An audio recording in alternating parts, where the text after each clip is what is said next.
everybody, let us get acquainted. Everybody smile and say hello, hello. If there's anybody listening in who's sad and blue, oh, just remember, friend of mine, that Jesus cares for you. So hello, everybody, let us get acquainted. And everybody smile and say hello. Hello, everybody, let us get acquainted. Everybody smile and say hello, hello. If there's anybody listening in who's sad and blue, oh, just remember, friend of mine, that Jesus cares for you. So hello, everybody, let us get acquainted. And everybody smile and say hello.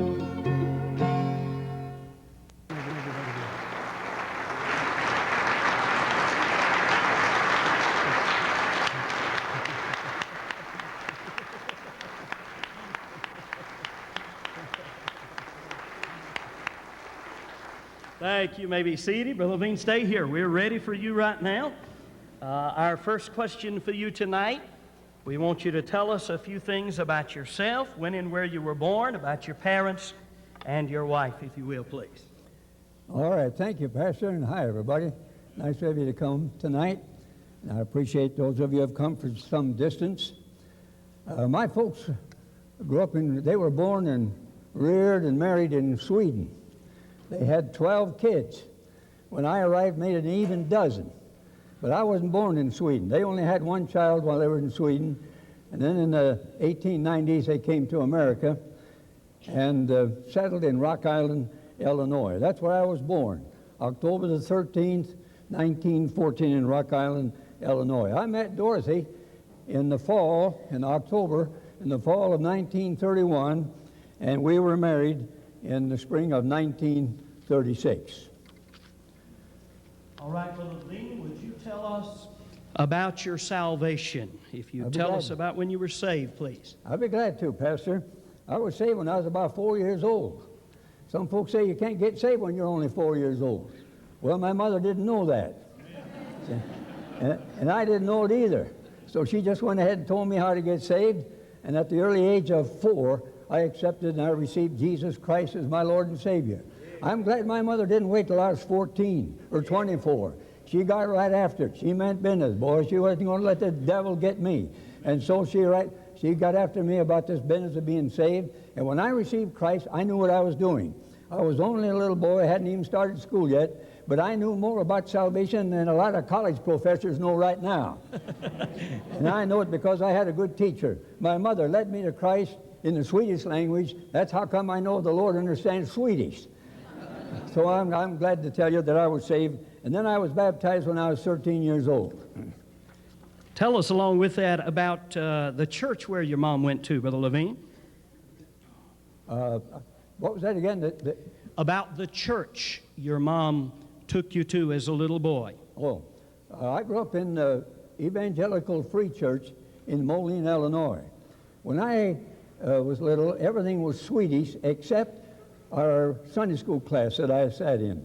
Everything else was Swedish, but I could understand the preaching, and that's the church that I grew up. At that time, I don't know how it is right now, but at that time, it was a good, live church. It had lots of revival meetings, saw a lot of people saved, and the church was a real blessing to me. I was confirmed in that church. By that, I mean, when we were about 12 years of age, we had a Bible class that met every Saturday morning.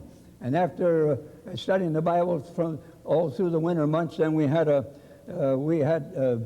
question and answer period publicly in the church, and that's all it was. We call it confirmation, but all it was a Bible study. But I can still remember some of the things I learned back there in that church. When did you fully dedicate your life to the Lord? I was, as I told you, I was saved when I was about 4, baptized when I was 13, but I grew cold spiritually. Now, I didn't backslide to the point where I was using drugs or chewing snuff or drinking whiskey or anything like that, but I had grown cold spiritually. Before this, I really loved the Lord, and I loved Him now too, but you know how teenagers get sometimes, and I grew cold spiritually. And the Lord was dealing with me to go to a Christian high school, to take my high school there. And I said I'd go if another kid went. But he crawfished. To you folks who don't know what that means, that's Greek for he backslid and he decided not to go. So he crawfished, he backed off from it, and so I didn't go either. But I felt like I did wrong then. I should have gone when I was 13 and to this Christian high school. But before the next high school year rolled around, in the meantime, I had been hauled off to the hospital. I had appendicitis and I was ready to burst. And so I was in bad shape physically. And while I was under the ether, I caught what they called ether pneumonia. So I had the pneumonia when I woke up out of the anesthetic. And they didn't bother to sew up my incision. They just stuck a tube in there. It felt like it was this big around, like a fire hose. And it was sticking out there. And then with this pneumonia, I had to cough a lot. Well, the coughing was very severe, and my whole body would jerk. And when my body would jerk with this cough, it felt like some fellow sitting astraddle of me with a meat cleaver, and every time I'd cough, he'd come down on me good and hard with that meat cleaver, and it was awful. The pain was terrible. And I can remember one time the cough was so severe that the phlegm flew clear over the end of the bed. And that's when they hung a bucket on my nose after that. But they had to use a lot of painkillers on me, and it took about 2 weeks for the pain to let up because I had a lot of other complications there too. Well, when they finally could let up on the painkillers and my mind cleared, then I had a prayer meeting. Let me just tell you first about a nurse I had there. She was mean. I hope you nurses here tonight aren't like the nurse I had when I was in that hospital. The next day after my surgery, I couldn't move. And she came to me and she said, "Roll over." And I looked at her and I said, "I can't roll over. I can't even move." And she said, "If you don't roll over, I'm going to roll you over." And I just looked at her, and the next thing I knew, she put both hands underneath my back and gave me a flip, and I flipped over. And I thought I was in the tribulation period with all the vials and bowls and everything all poured out at the same time. The galaxies were sailing all over the universe, and oh, it was awful. But through all that pain, God dealt with me. And when the pain finally let up and I got my mind cleared, I had a prayer meeting. I could have wished that my mother were there, but she was out of town when this emergency surgery had to be. She wasn't there. Nobody else was there. I had an older brother by the name of Adolph who was a preacher. He wasn't there. Wasn't anybody there, just the Lord and I. And I was flat on my back. And you can look up pretty good when you're flat on your back, you know. And so I flat on my back. I had me a prayer meeting. And I said to the Lord, I said, "I know what I've been doing that's wrong. And I know I've disobeyed you." And I said, "Lord, if you let me live till next fall I'll go to this Christian high school." And as far as I know, I didn't die, and I did go to that high school the next fall. But that's how God dealt with me. And the Bible says, "Whom the Lord loveth, he chasteneth. Be zealous therefore, and repent, saith the Lord. Whom I love, I chasten." And there's a Christian here tonight, and you're not of the will of God, and you're fighting God's will, God will chasten you. He knows how to do it. He's good at it. He knows how to do it with me. And so I hope that you don't have to go through a painful experience of chastening like I had to go through. Now, I'm not saying that every time somebody gets sick or they suffer, it's because they're being chastened. I don't believe that at all. I've had a little pain lately myself, but I don't think it's because of chastening. But that's the way God dealt with me when I was 13 years old. Well, then I went away to this high school, for the second-year high school, out in Boone, Iowa. The school is no longer there, but it was what we call a holiness school. You theologians know what I mean by that. And but a revival broke out there. One of the greatest revivals I have ever seen. It went like this. At that school, every night after the evening meal, there was a group that would gather in a prayer meeting, in a prayer room rather, for a prayer meeting, and we would pray for missionaries. And on the wall, it would tell us what missionaries to pray for. Monday night it'd be Japan. Tuesday night it'd be for the Swedes. And Wednesday night it'd be for Africa. And Thursday night it'd be for India, and so on. Well, one night there was 3 of us there, myself and 2 other fellows. I was a high school boy. I was 15, and there was two boys, I think from the college. We had a college there too. So when we got down on our knees, I said to these other two fellows, I'm the one who needs praying for. See, I'd never really dedicated my life to the Lord up until this point. I'd gotten right with God when I was in the hospital, but I didn't know about dedication. Nobody had ever talked to me about that.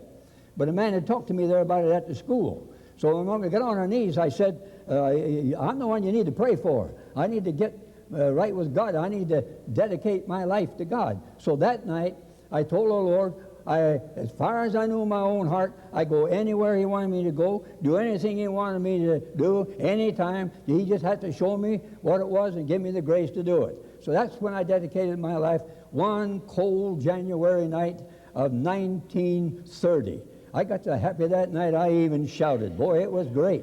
And you know what? A revival broke out. Now the next night we came back for another prayer meeting. And we looked on the wall to see what we were supposed to pray for. And so we picked it out, India or something. And we got down on our knees, but there was 3 or 4 more there.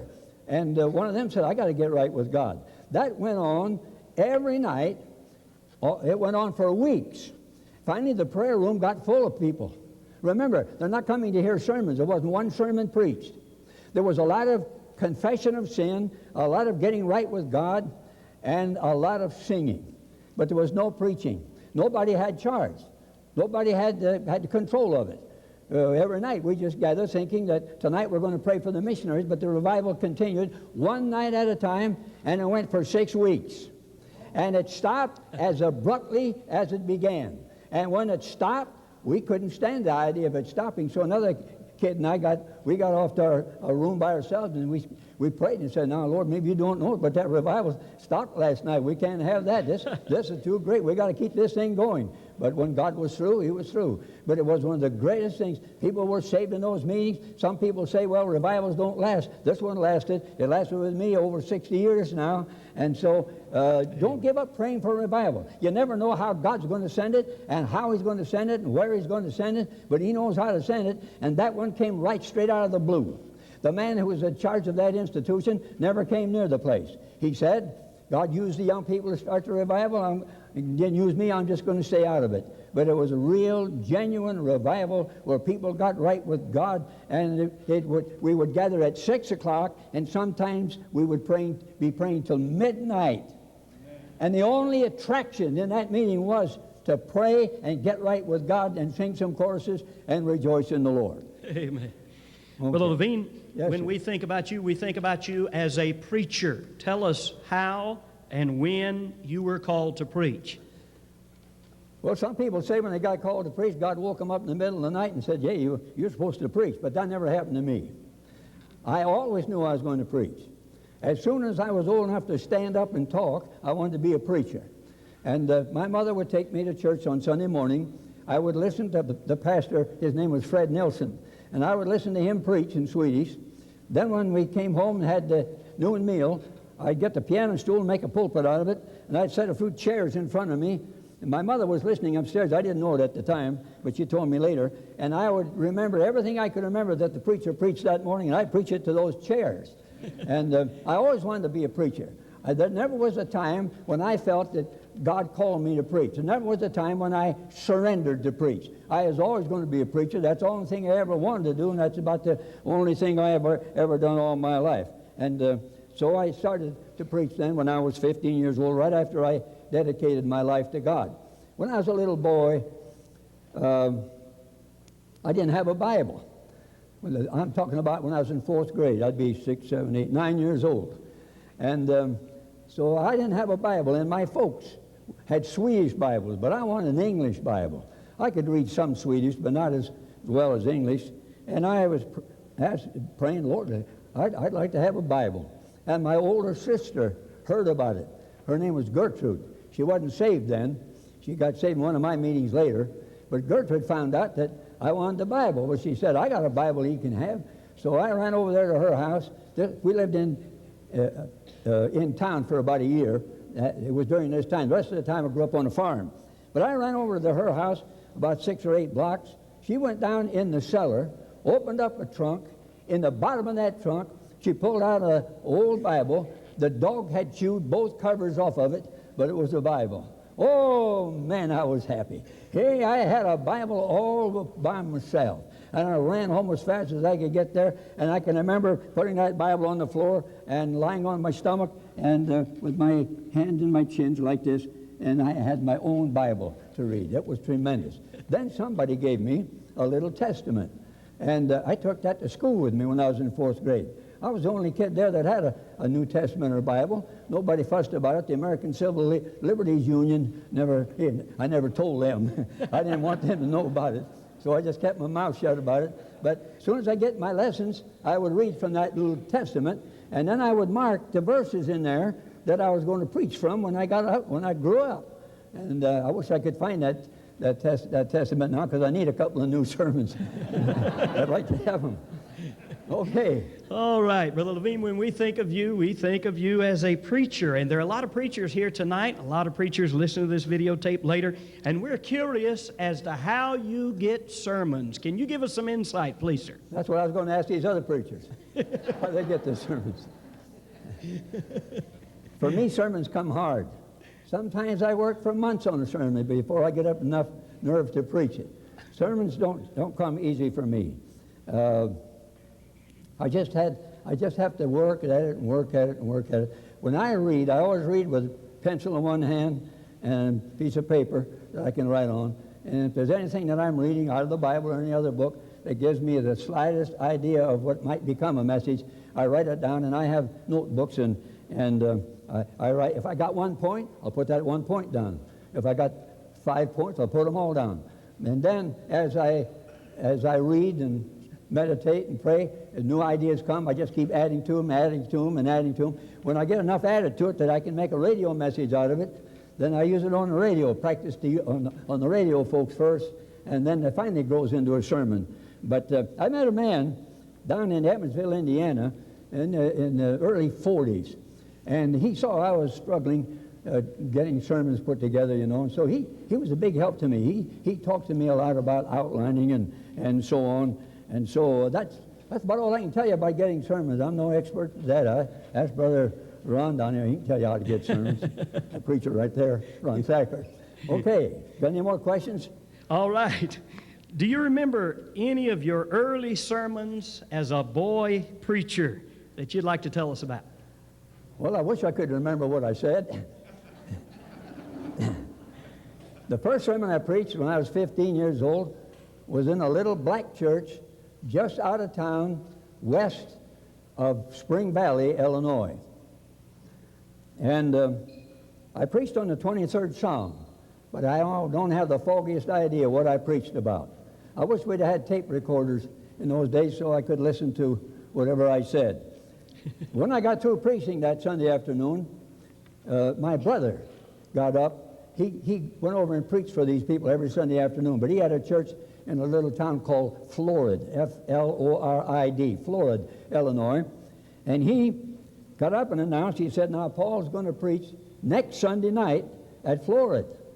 Well, he hadn't said anything to me about that, and that scared the daylights out of me, because I only had that one sermon. And not only that, I only had 1 week to get another one.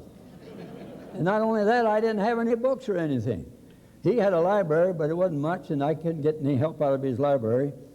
And I tried to find something Monday and Tuesday and Wednesday. Thursday came. You talk about having a sermon. I didn't even have a text. I had nothing. And here it was Thursday, and I'm supposed to preach Sunday night. We were conducting meetings in that little black church every night. So every afternoon we had a prayer meeting, my brother's family and I. So we had a prayer meeting Thursday afternoon. And after we prayed, they got up and left the room, but I stayed on my knees. How long I stayed there, I don't know. May have been 30 minutes, may have been an hour and a half. I don't really know. But I stayed there, and I was desperate. I said, Lord, you know I'm supposed to preach Sunday night, and I don't know how to get a sermon, and I haven't got any help. And what am I going to do? If you don't help me out, I'm going to be in an awful jam. That may not be the exact words I used, but that's about it.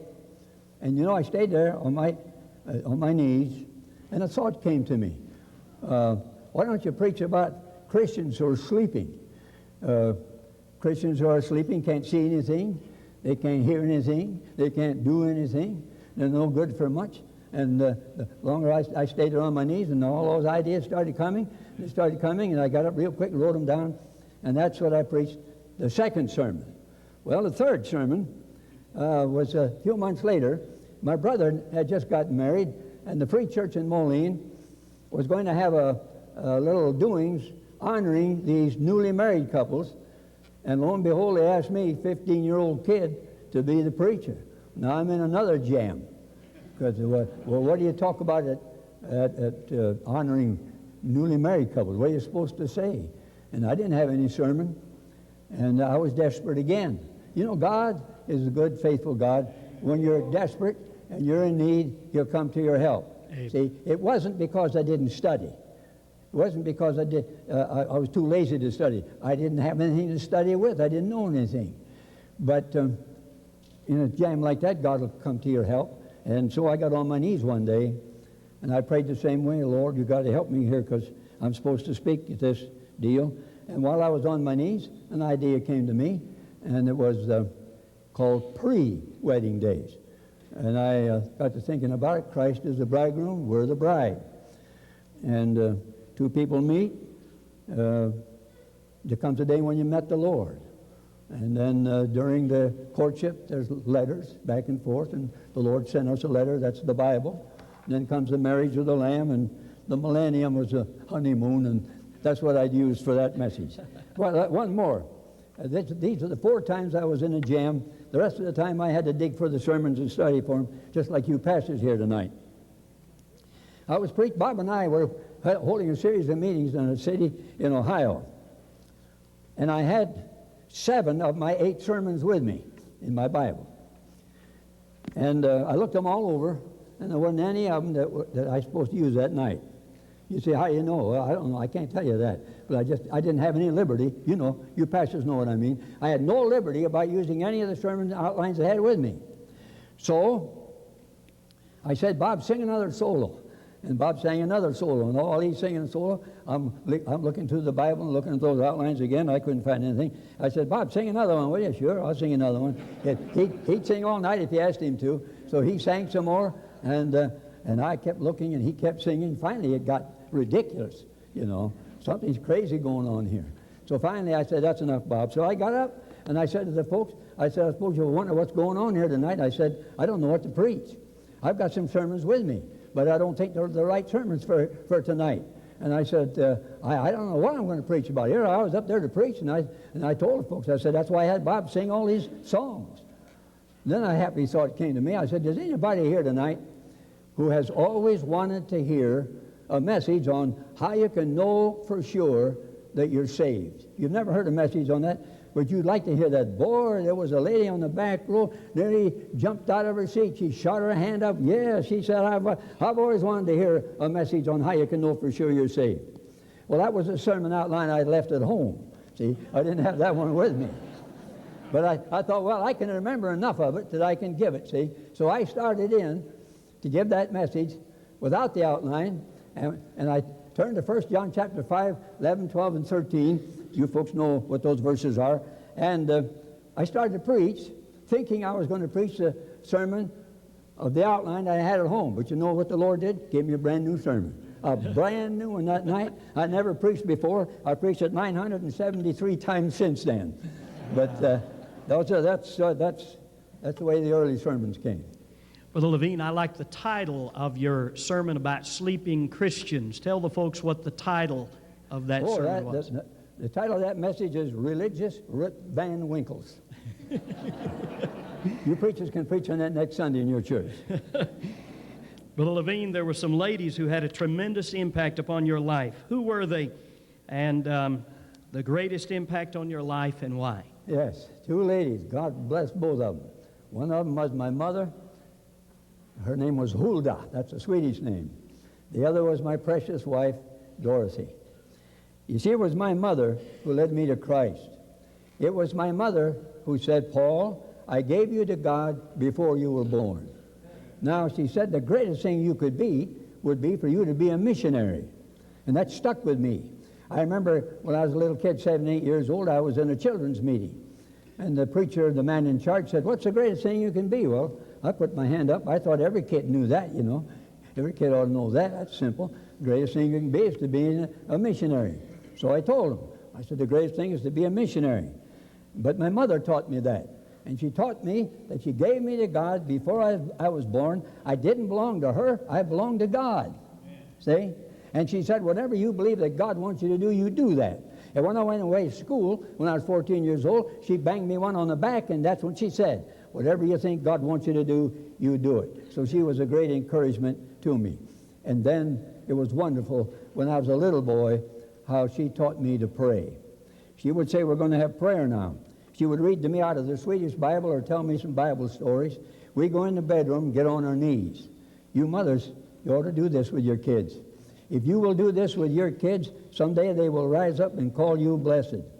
What a tragedy for a girl to say, my mama taught me how to sew a shirt onto a button. And my mother taught me how to cook. And my mother taught me how to fry hamburgers. And my mother taught me how to boil eggs. But my mother never mentioned Jesus to me one time. Oh. Wouldn't that be a tragedy? Wouldn't it be a tragedy if your son would walk by your casket, you dads, and your son would say, my dad taught me how to reel in a bass. He taught me how to throw a forward pass. He taught me how to throw a curve. He taught me how to fix my bicycle, but he never told me about Jesus.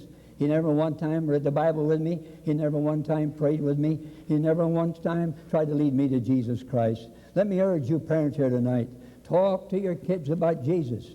Because if you don't, somebody else is going to talk to them about something else. See? And you get the drop on the devil. You get a head start on the devil. You got your kids first before the devil ever gets a chance with them. So my mother led me to Christ, and then we'd go into that bedroom and I'd watch her pray. I didn't just listen, I watched. Sometimes she would have her head buried in the mattress. Sometimes she would have her face lifted to God. I think you're looking at the picture. That's my mother there in the picture. I don't know who that other guy is there. How come you're there with my mother? Well, anyway, I would watch my mother. And when my mother was in church, she was very shy, very bashful, very backward. After all, she was a Swedish immigrant. She couldn't talk English. She never put herself forward. She never sang in the choir, never sang in a trio. I don't think she ever sang in the congregation. But you get my mother on her knees and get her started to praying, and all of a sudden, my mother became an orator. I mean, you never heard such beautiful language pouring out of somebody's heart as when my mother prayed in the Swedish language. And I would peek, I was watching my mother, and I said to myself, that's the way you pray. That's it. I didn't learn that from a preacher. I didn't learn that from a Sunday school teacher. I didn't learn that in seminary because I never went to seminary. I learned it from my mother, see. So my mother was a tremendous help to me. And up until the day my mother died, she prayed for me every day. I know she did because she told me so. And I know she prayed for me every day. It's a tremendous blessing when somebody writes me a letter or they tell me, and they say, Paul, we pray for you. And boy, to know they pray for you every day, that's really something. Now, the other lady that such a great help in my life was my precious wife, Dorothy. We were married, as I told you, in 1936, but she was what Barnabas was. The Bible tells us about Barnabas, and that means an encourager. Barnabas was an encourager, and my wife was an encourager to me. Let me give you an example. In 1938, when the Bible tract work began, I told her one day that the 2 articles I had written for this magazine that they were going to be put into tract form. And she walks up to me where we were in the kitchen, by the kitchen range. She walked up to me and gave me a little kiss, a little peck right there. Put her arms around me, and I don't remember what she said. But boy, she said something. She said something to encourage me, see? And you know what I did?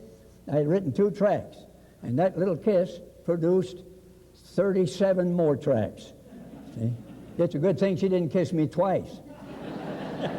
That would have been 78. I don't know if I could handle that many.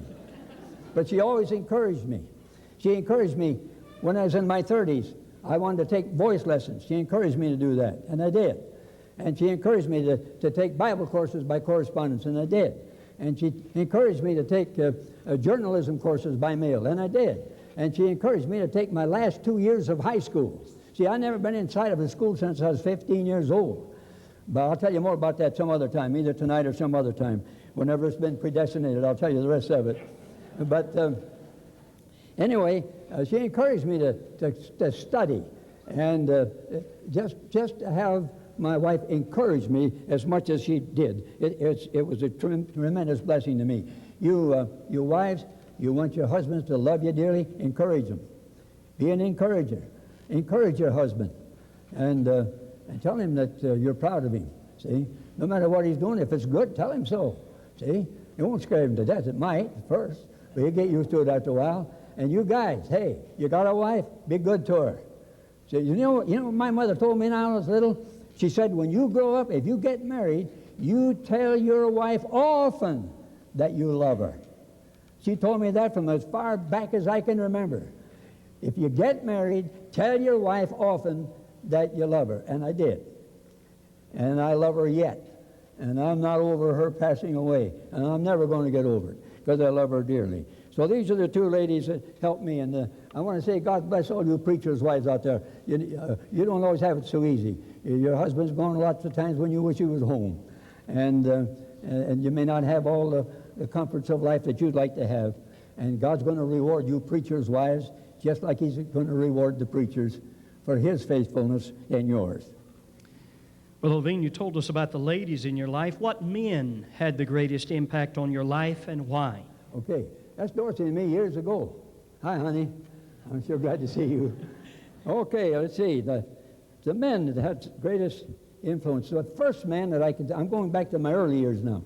The first man that had a lot to do with my life was my brother Adolf. Now, he was no relation to Hitler, but I thought he was. And this was before Hitler was even prominent, but I still thought he was part of Hitler's gang. You know why? Because he was trying to help me spiritually. This was when I was cooled off spiritually. I remember him talking to me about water baptism. And when he talked to me about water baptism, I just walked off and left him. It's a good thing my dad wasn't there. If my dad would have been there, he'd have grabbed me by the ear and turned me around real quick, and he'd said, hey, your brother's talking to you. You don't walk away and leave like that when your elders are talking to you. Now, he's talking to you. Now, you turn around, boy, he'd have turned me around. Man, he would have cured me of that real fast. But my brother really took an interest in me. He's 18 years older than I. And so at that time, I had taken some violin lessons, but my folks didn't have any money for violin lessons, and I didn't have any. But my brother saw that he thought I should be taking violin lessons. So I didn't have a violin either, by the way. So he went to an older brother of mine who wasn't saved yet.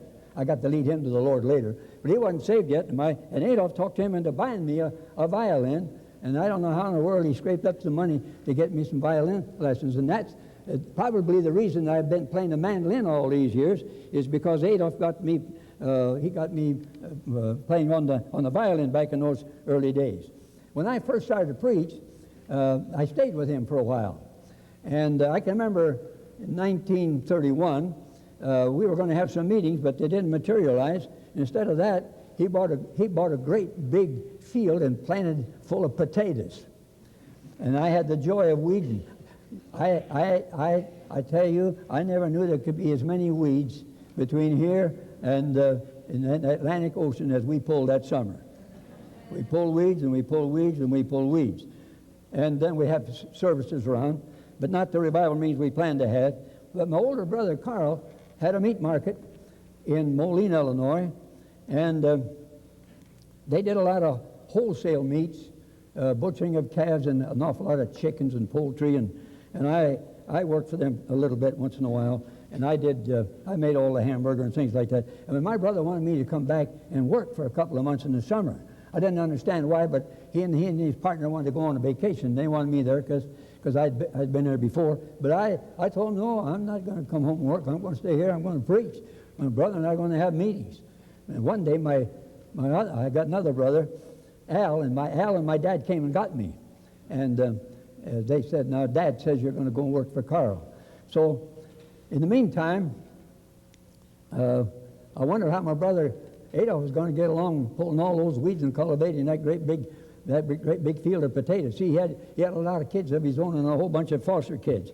So the first thing I did when I got home, I sent him some money. I bought him a horse to take my place, to pull the cultivator. So then I bought me an old Model T. I'll tell you more about that at some other time.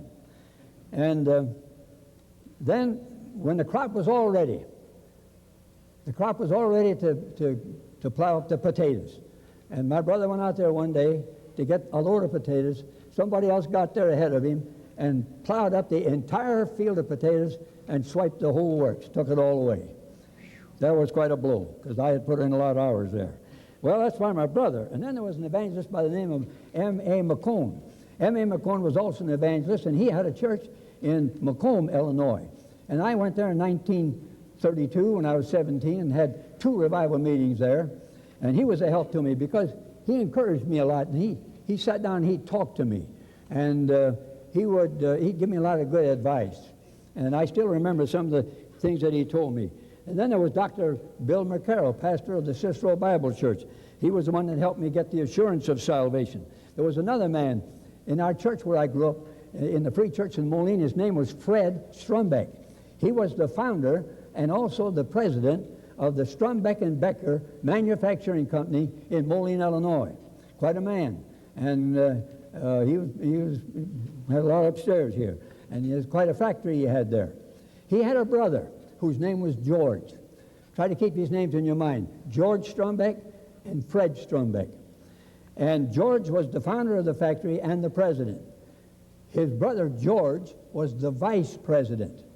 Now, in the church where I grew up, Fred Strumbeck taught the married women of the church. His brother George taught the married men of the church. He taught the husbands. Fred taught the wives.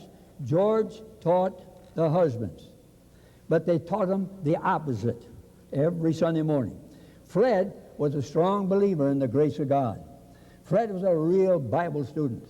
And Fred taught, among other things, the security of the believer. The old Swedes back there in those days were scared to death of this doctrine. So was I. I didn't understand it. So was my mother. She didn't understand it. But Fred understood it, and he was teaching the married women the security of the believer and related doctrines. And while he's doing that, George was teaching their husbands the exact opposite. You can imagine what that would do to a church. You can imagine coming home for Sunday dinner. I don't care what Fred said, this is what George said. Well, who cares anything about what George said? This is what Fred said. And it split the church. And I came to, they say, hey, Paul, would you preach? I was 15. Would you preach some Sunday morning? I said, sure. So when I showed up to preach that Sunday morning, I was going to preach in English, by the way, not Swedish. But anyway, a number of the men came to me and said, Paul, we're sorry, we can't stay to hear you preach. See, there'd been a church split, and I didn't know it. And all the people who were on Fred's side left. And I preached to all the folks who didn't believe in the security of the believer.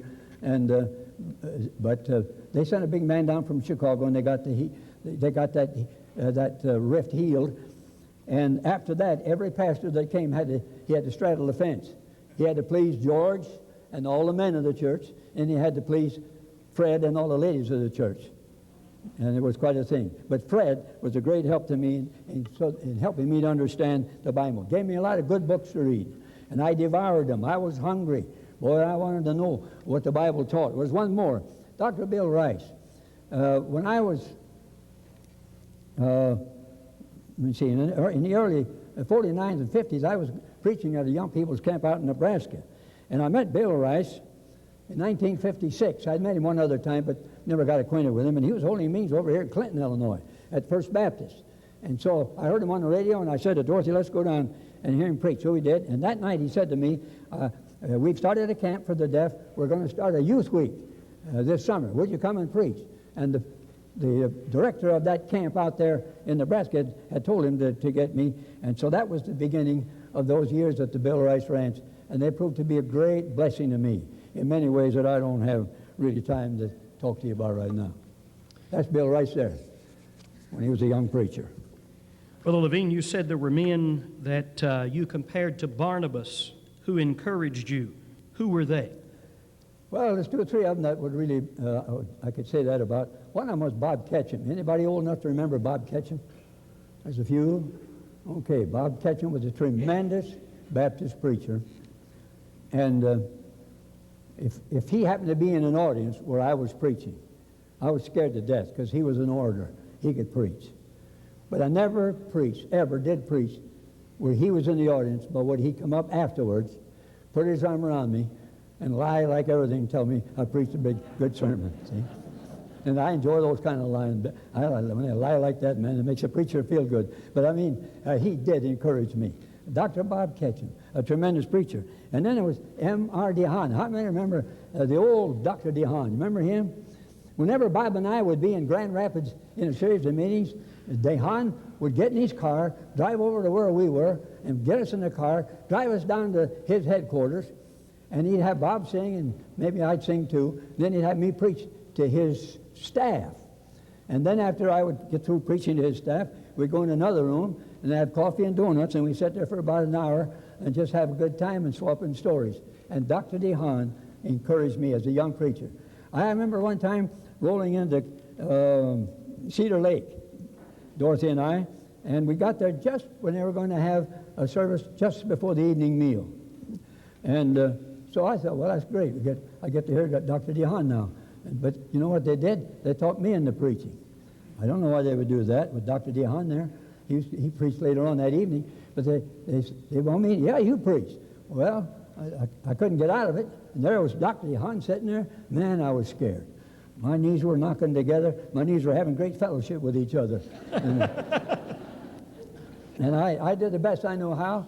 And when it was over, Dr. DeHaan, the old man, Dr. DeHaan came, and he put his arm around me and all the way up to the tabernacle and just said all kinds of nice things and encouraged me. He said, you're going to be all right, young man. You're going to be all right. There was one more, Dr. John Van Gorder. And maybe you've heard of his son, Paul Van Gorder. But John Van Gorder had a church in Butler, Pennsylvania, and I was with him for 3 weeks. And boy, we had a good time. And John was a tremendous student. He wrote all the Sunday school lessons for all of his Sunday school teachers in the church. And never had a secretary. He couldn't even type right. He wrote it all out. But he was a tremendous Bible student. Wrote a lot of good books. But he, too, was a great encouragement to me.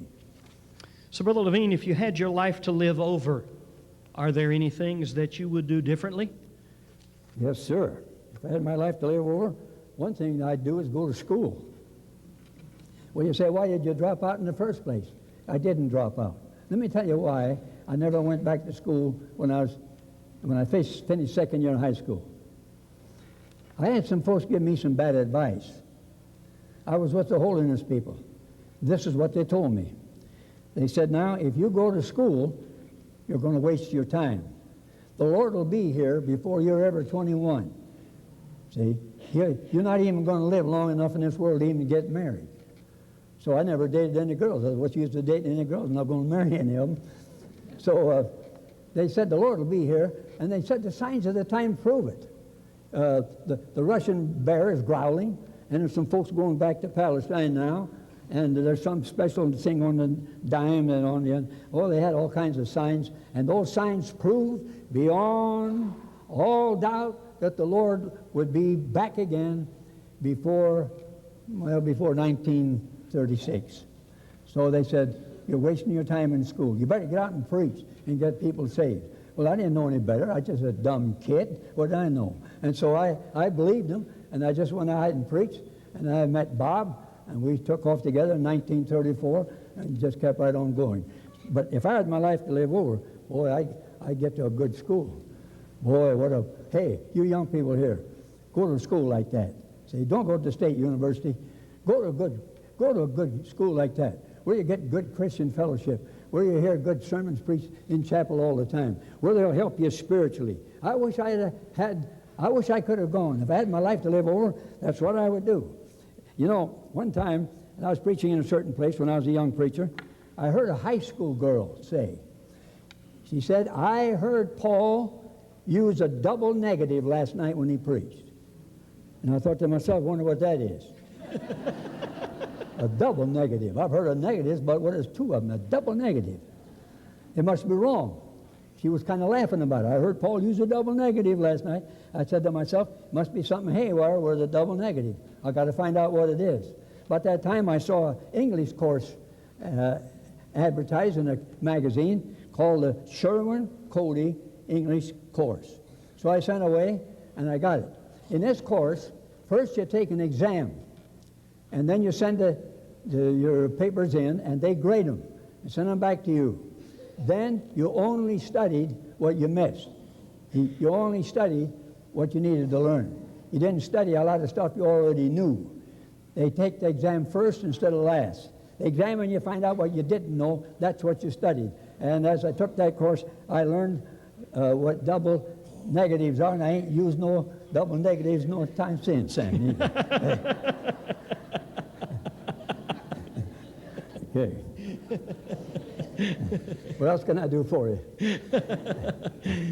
Brother Levin, was there ever a false doctrine or philosophy that almost deceived you? Yes. A fellow was cutting my hair one day when I was 15 years old, and he said, have you got holiness? I said, I don't know. What are you talking about? Well, he said, you can't go to heaven unless you got holiness. The Bible says, without holiness shall no man see the Lord. You better get holiness. You're never going to make it to heaven. Even though I've been born again, even though I've been justified, even though I've been set apart for God from the foundation of the world, I still wasn't going to go to heaven unless I got holiness. And I said, tell me about it. Well, he said, another name for it is sanctification. You see, this fellow told me while he's cutting my hair. He said, you get saved, and when you get saved, you get justified. And then sometime after. He didn't tell me how long after, whether it was a week after or a month later or 10 years later, but sometime later. You don't get it at the same time. You got to wait a while. See, you get saved and you got to wait a while, and then you get sanctified. And then I said, what happens then? Well, he said, when you get sanctified, God takes the old nature out of you. The old sinful nature that you were born with, God takes it out. And then you can't sin anymore. I said, you mean you can get that? He said, yes. I said, that's exactly what I need. That'd be great. I'd like to have that. And he said, yeah, you get that old nature out of you, you can't sin anymore. Now, the thing that bothered me was, they said, if I got rid of the old nature, I couldn't sin anymore, but I could get lost again. Now, how are you going to get lost if you can't sin? I never could figure that one out. That bothered me, this business. And then I watched the lives of some of these people who said they didn't have an old nature. And I could see the old nature boiling up in them a lot of times. And that didn't add up right to me. Well, one night, the night I dedicated my life to the Lord, told you about a little while ago, that night I thought I had gotten the old nature removed. I thought I'd gotten holiness that night. I thought I'd gotten sanctified that night. I thought I'd got the old nature gone. Boy, I was happy. And for a couple of days, I was on cloud 9. And then one day, a couple of days later, I was going down the steps there to school, and a guy tripped me. And I nearly took a nosedive down the steps. And before I knew what had happened, I was going to belt him one. And the old man was still there. See? And by the way, he's still there. And he's still with you, too. And we're going to have him until we die or the Lord comes. And that bothered me. But then I got a hold of a book, finally, by Dr. Harry Ironside, Holiness, the True and the False. And that book straightened me out about what sanctification is all about, what holiness is all about. And I got that matter all settled. And I went to see Fred Strombeck and got his book. He wrote a book called Shall Never Perish. If you want to do your pastor a favor, get him the set of books written by Strombeck. They're great on the grace of God. And his book, Shall Never Perish, helped me so very much. And then I was also taught that healing was in the atonement, and you had no more business being sick than you have in being lost. That it was always God's will to heal, and because it was in the atonement. Well, that bothered me, because I watched people who preached that. I remember one man who preached it. His little boy got sick. He didn't take his little boy to the doctor. He finally got scared. Somebody said, you better get him to the doctor. They'll all be after you. He took the little boy to the doctor. It was too late. The little boy died. He believed healing him was the atonement. He prayed. How come God didn't heal that little boy? God was able to do it, but those things bothered me. I was only 15, 16 years old now. Then I got a hold of a book written by Dr. William Beelerwolf. He was one of the founders of Winona Lake, Indiana Bible Conference, the biggest Bible conference in the world. It's no longer there, by the way. But he wrote a book in answer to a man of those years, back in the 20s and early 30s, who had written a book on Christ the Healer. And this was an answer to Christ the Healer. And this big, thick book about that thick called Whipping Post Theology. By His stripes we are healed. That's why I named it Whipping Post Theology. And in that book, I learned about divine healing and about it being in the atonement and its relation to us for these days. So those are the doctrines that bothered me. Healing in the atonement, no security of the believer, and holiness. But I got straightened out by studying. And by the way, you know what? The more I studied, the more I became a Baptist. It just works that way. It just naturally works that way. And I kept studying and studying and studying, and I became a Baptist. Amen. Yes, sir. I wasn't born that way. I was born the opposite. Okay. All right, Dr. Levin, you Yes. talked some about authors and books. Could you tell us what authors and what books had the greatest impact on your life and why? Well, there was a little track. Maybe I should tell you how I got the assurance of salvation. Is that it? If you'd like, you could do that right now. Okay. That's number 12.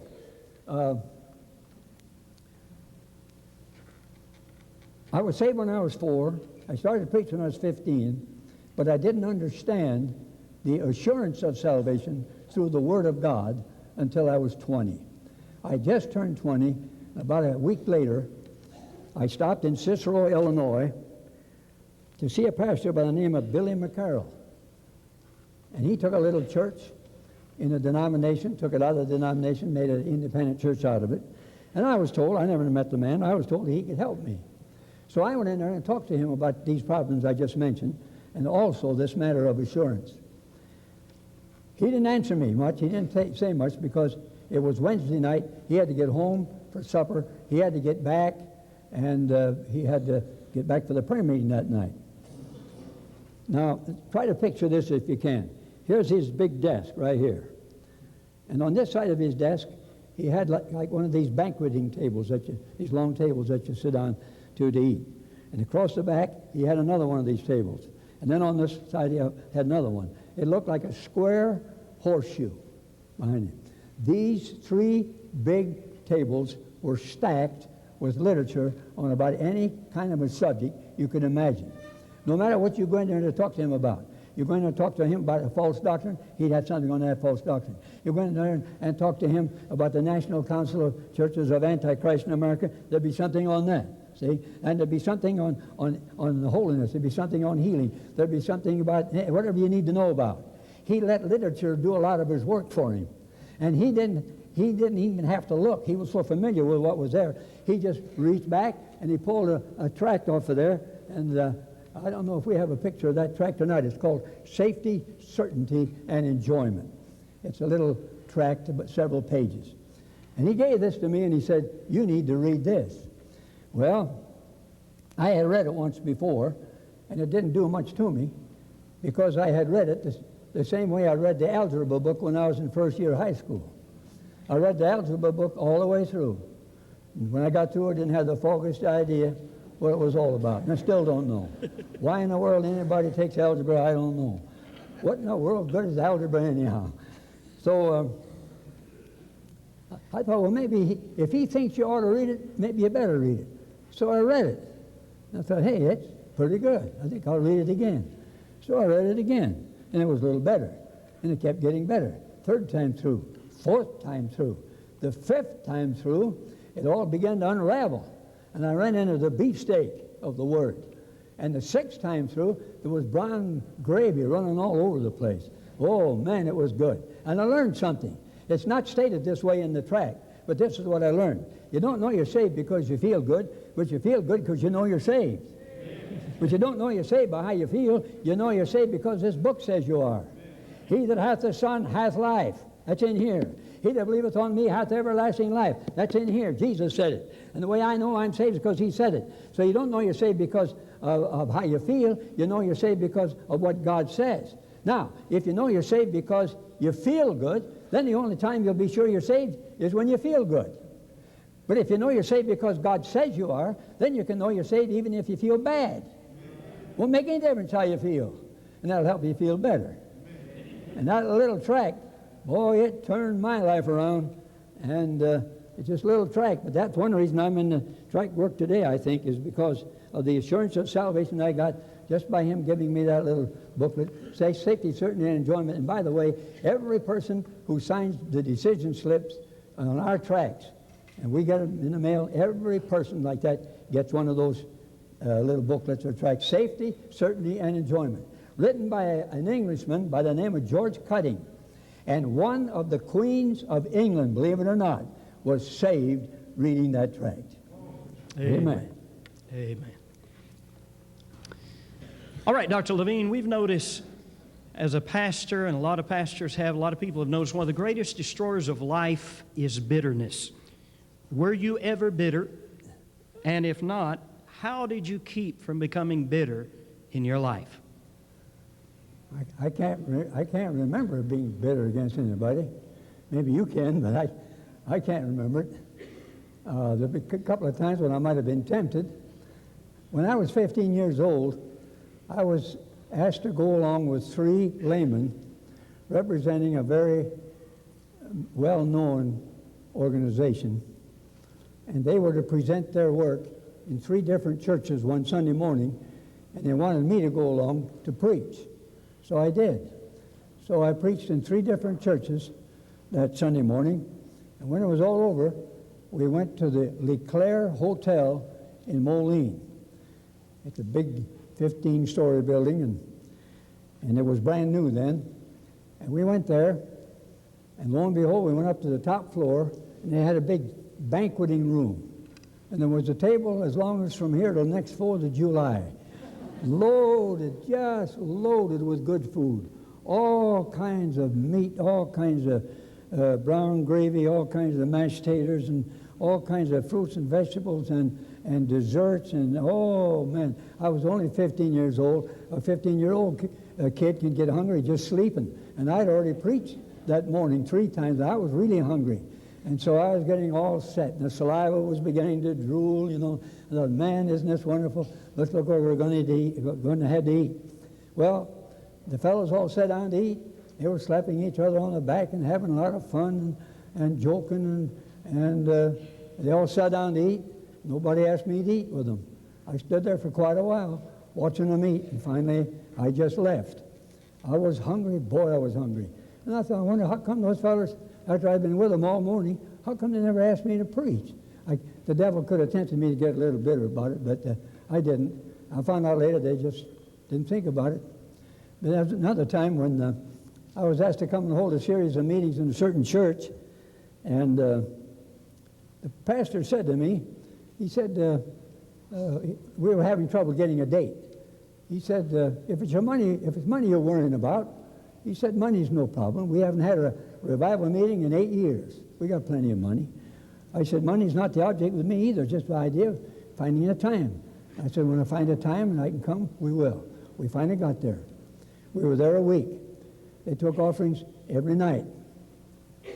When we got ready to leave, he took Bob and me to the train.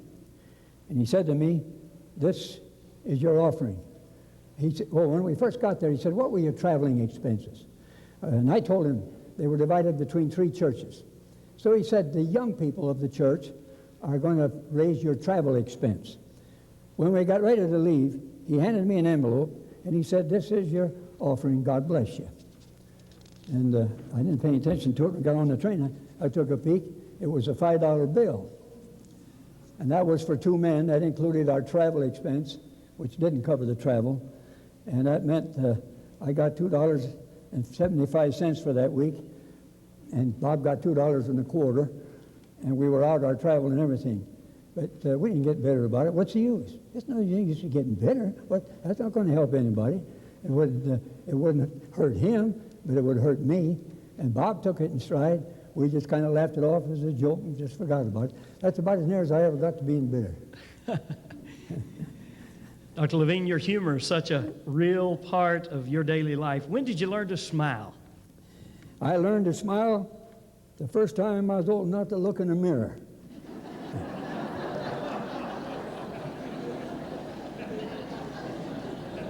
I not only smiled, I laughed out loud. That's all I got to say about that. Did you ever have to choose between making money and doing right? Well, I've had to choose between doing right. I don't know if it involved money or not, but as I told you a little while ago, I used to work for my unsaved brother and his partner. They had 2 stores in Moline, Illinois, and we did a lot of wholesale, chickens, bolognas, calves, things like that. I worked for them once in a while. When I started out in evangelistic meetings, nobody thought I ever needed any money because I was only 15, 16 years old and I wasn't married. If you're not married, you don't need any money. So I just didn't get any. So I'd go back and I'd work until I could save up a few dollars, and I'd go out and hold some more meetings. And when I was broke, I'd go work again. Just kept that up. So while I was working there, I was told, you got charged of making all the hamburger. So I made all the hamburger. We would grind it twice. Hamburger is always better if you grind it coarse than grind it fine, which we did. I had to mix it. And I also knew that they put some stuff in there to make that hamburger look real bright and red and nice in the meat case. But I also knew it was against the law, and I told them.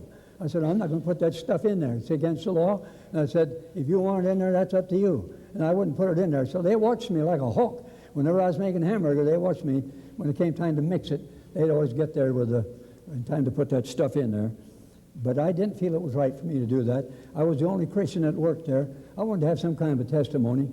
And then I wouldn't lie about other things. I remember one Monday morning, a lady came in and she pointed to the hamburger in the meat case. She says, was that hamburger made fresh this morning? The other boss was standing right next to me.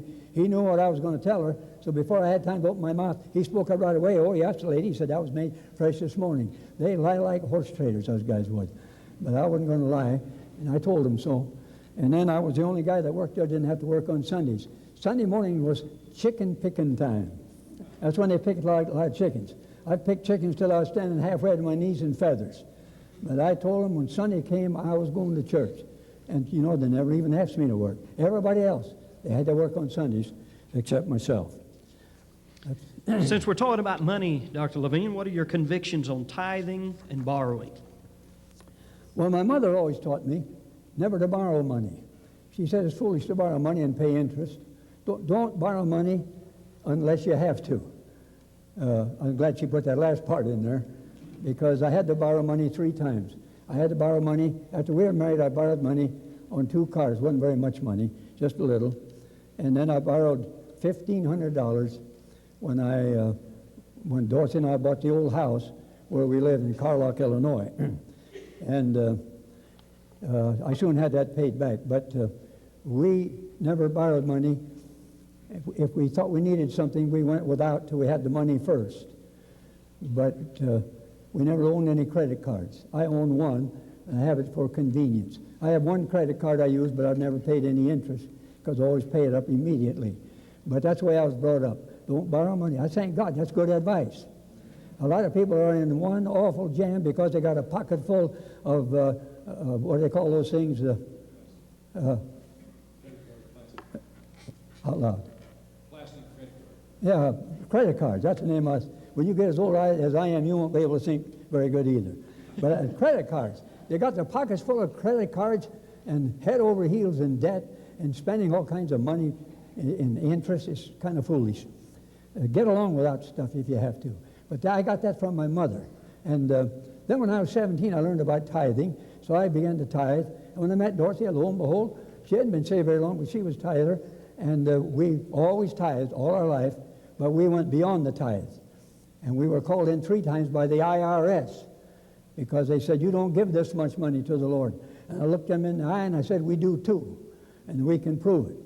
But we've never been sorry. God's always been good. You know what? God's met every need we've had. God's met every need. Judging was what we were going to talk about next, Brother Levin. Jesus warned about being judgmental or having a critical attitude. How did you learn to not judge someone without first knowing all the details of a situation? Well, I've been judged a couple of times in my life by people who didn't know the circumstances. And I, at that time, was in a position where I couldn't tell them the circumstances. So I just went ahead and let them think what they thought about me. So I know what it means to be judged by somebody and think ill of me because they didn't know the whole story. When I first heard of Bob Finley, he was singing on a radio station in Muscatine, Iowa. And I was just a kid then, 13, 14, 15 years old, and I loved to listen to that station because he was on it. In those days, they didn't use a lot of records and tapes. They used live talent. And they had about 20 people on the staff, but he was the best singer on the staff, and he was the best guitarist on the staff. And Bob Finley knew all the chords. He knew all the minors and the majors and the sevenths and the dominants and whatever the rest of sub-dominants and whatever they all are. He knew them all, and he knew when to use them. And I used to sit by the radio and I'd listen for those chords because I was playing a guitar too in those days. Well, one day I got burdened about his soul, so I wrote him a letter and told him how to get saved. And I put a bunch of tracts in there. It was a pretty fat letter. And I often wondered why he never answered me. See, I was tempted to judge him. And I thought, and I did. This was before I dedicated my life to God. This was when I was a kid. And I said, you know what? He's just like all the other big shots. They don't have time for little pumpkins like me. Now, he can't even bother to answer my letter. But after we met and we got acquainted, I asked him about that letter. And you know what he told me? He said he never got it. He never got the letter. Well, I said, what do you think happened to it? Why didn't you get the letter? He said that the rest of the staff were jealous of him because he got most of the mail. He was the best singer. He was the best musician. And he got a lot of gifts, too. He got money through the mail. He got cookies and candy and other stuff, cake and even. And I suppose that when they saw that fat letter coming in there, they thought, well, maybe there's some money in there. And I don't think they stole it. They may have appropriated it, you know. But anyway, something happened to that letter. But that's the reason he didn't answer me, see? And I could hold that against him the rest of my life and say, yeah, you wouldn't answer my letter. Well, he didn't get the letter. So let's be slow to judge people. We might not know all the circumstances. Wait till you hear the whole story, and then maybe you'll think differently about people. Dr. Levin, several times now you've mentioned Bob Finley. Tell us how you met Bob and some of the humorous moments in the 40-something year-long ministry of Paul and Bob. You want to get home before breakfast? Well, I'll start on it anyway. I first met Bob by radio. Then in 1932, I went with this evangelist, M.A. McCone, to Monmouth, Illinois. He had a big tent meeting going there. And he asked me to come just to be there and to help out whatever I could do. I played my violin and I did personal work and I talked to the young people and so on. And one night, I always sat on the platform right next to the evangelist. He sat like right here, and here's where I sat. And one night, I noticed on the other end of the platform, a long platform, I noticed there was an old man sitting over there with dark glasses on, singing to beat everything. I thought, see, I was 17, he was 29, so I thought he was old. So I thought, whoever that old man is, he really likes to sing. After a little bit, the pastor, his name is J.C. Brumfield. I don't suppose anybody here old enough to remember the Susie books for boys and girls. Anybody remember Susie books? This is the man who wrote the books, J.C. Brumfield. He was the pastor. The pastor gets up and he says, Bob is going to sing for us now. He didn't say Bob who, it was just Bob. So they dragged that old man up there with his guitar, and I thought, man alive, they won't be able to hear him beyond the second row, and he started to sing. And as soon as he started to sing, immediately I recognized his voice. And then I had a little talk with myself. And I said, you know who that is? And I said, no, who is it? I said, that's Bob Finley. And I said, no, it's not either Bob Finley. I said, yes, it is. And I said, well, how do you know that's Bob Finley? And I said, because it sounds like him, that's why. And I said, I know, but that guy is blind. It can't be Bob Finley. Bob Finley's not blind. And I said, how you know he's not blind? You ever meet him? No. See, I was having a big argument with myself. And we argued and fussed and stewed. And then finally I said, well, I'll tell you what I'm going to do. When the meeting's over, I'm going to go up and ask him if that's the same Bob Finley I used to hear from Muscatine. And then I said, well, you do that. You come back and tell me, too. I'd like to know about it. So when I asked him, sure enough, it was the same Bob Finley. So I said, well, I'm coming over to see you tomorrow morning. And at 10 o'clock the next morning, I was over there, took my mandolin, and I taught him a song, and we sang it that night. Your mother still prays for you, Jack. It's on one of our tapes. And that's how we met. Well, then,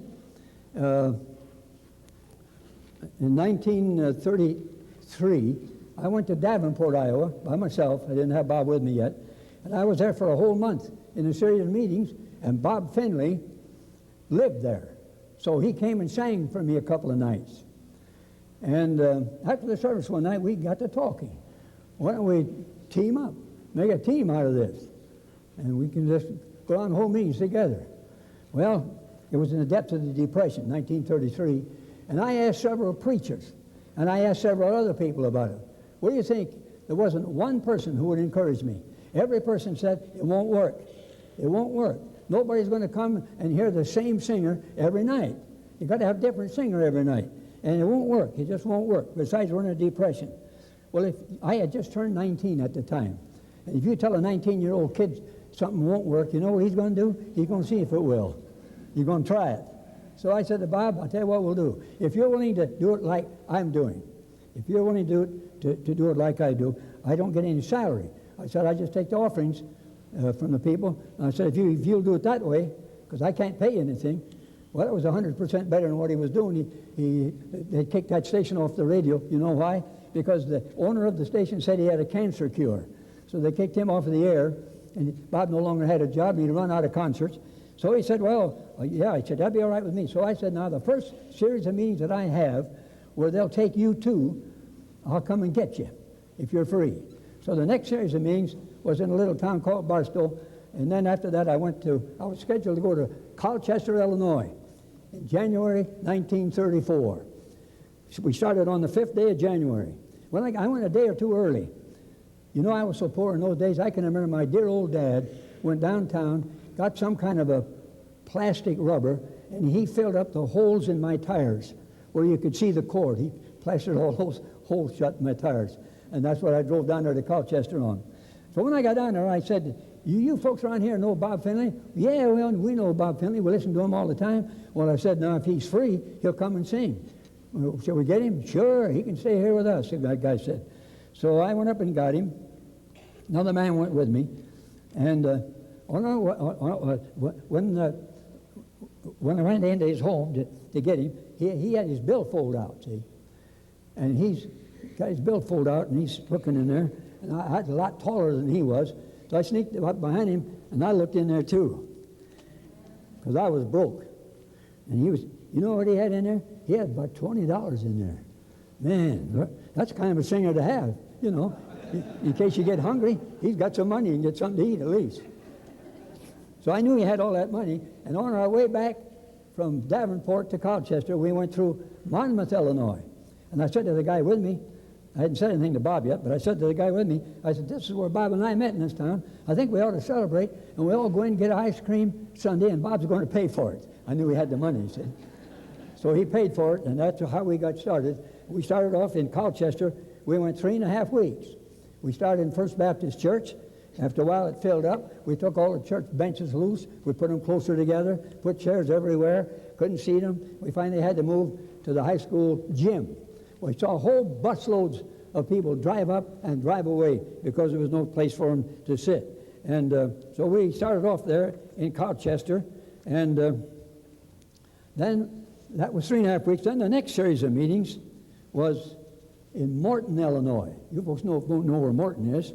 And Morton had a little town hall where we had our meetings, and the town hall was upstairs in a building downtown, and they had a pot-bellied stove in there. If you got anywhere near the stove, you burn up. if you got a little ways away from the stove, you froze up. And we went there 8.5 weeks, plus Sunday afternoons.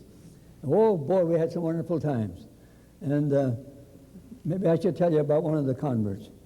While we were there in those meetings, we would go to Peoria every other morning and broadcast over WMBD. Some of you folks may be old enough to remember an announcer by the name of Milton Budd, who was on that station. He used to open up the station every morning. We were on there at 6 o'clock. And I can remember sometimes when Bob and I would be singing, Milton Budd would sneak up behind us, and if it was some song he knew, he'd put the third part in, and the next thing you knew, we were singing trios. But that meeting lasted 8.5 weeks. And there was a man in East Peoria by the name of Nixon. And Nixon was listening to these broadcasts. He was a drunkard. He was a bootlegger. He and his wife were burlesque show fiends. But they got interested by listening to the broadcasts. We'd already been going 2 weeks in Morton by that time. And so they wanted to come up to the meetings, but they didn't have an automobile. No way to get there. But there was another family in East Peoria by the name of Griffin. Mr. Griffin only had one arm, but he worked at Caterpillar. His wife took in laundries. She did a lot of the ironing late at night, and that's how they lived. And the Griffin says, we'll take you up there. See, they were saved, and they were glad to get these unsaved people into hearing the gospel. And so they came. And you know what?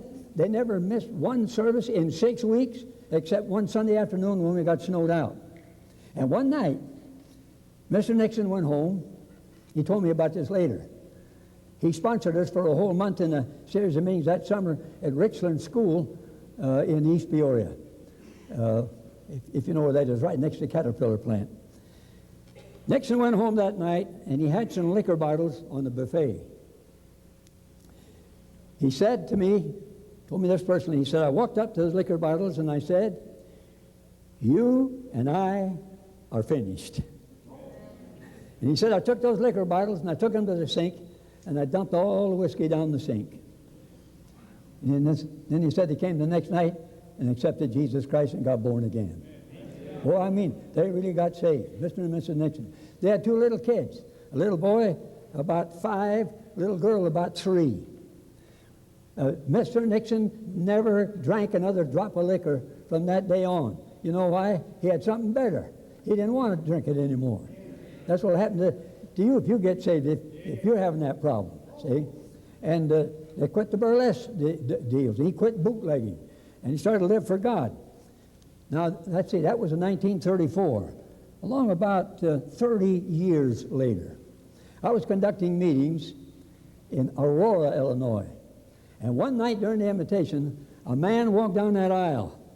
That man was this little 5-year-old boy in 1934.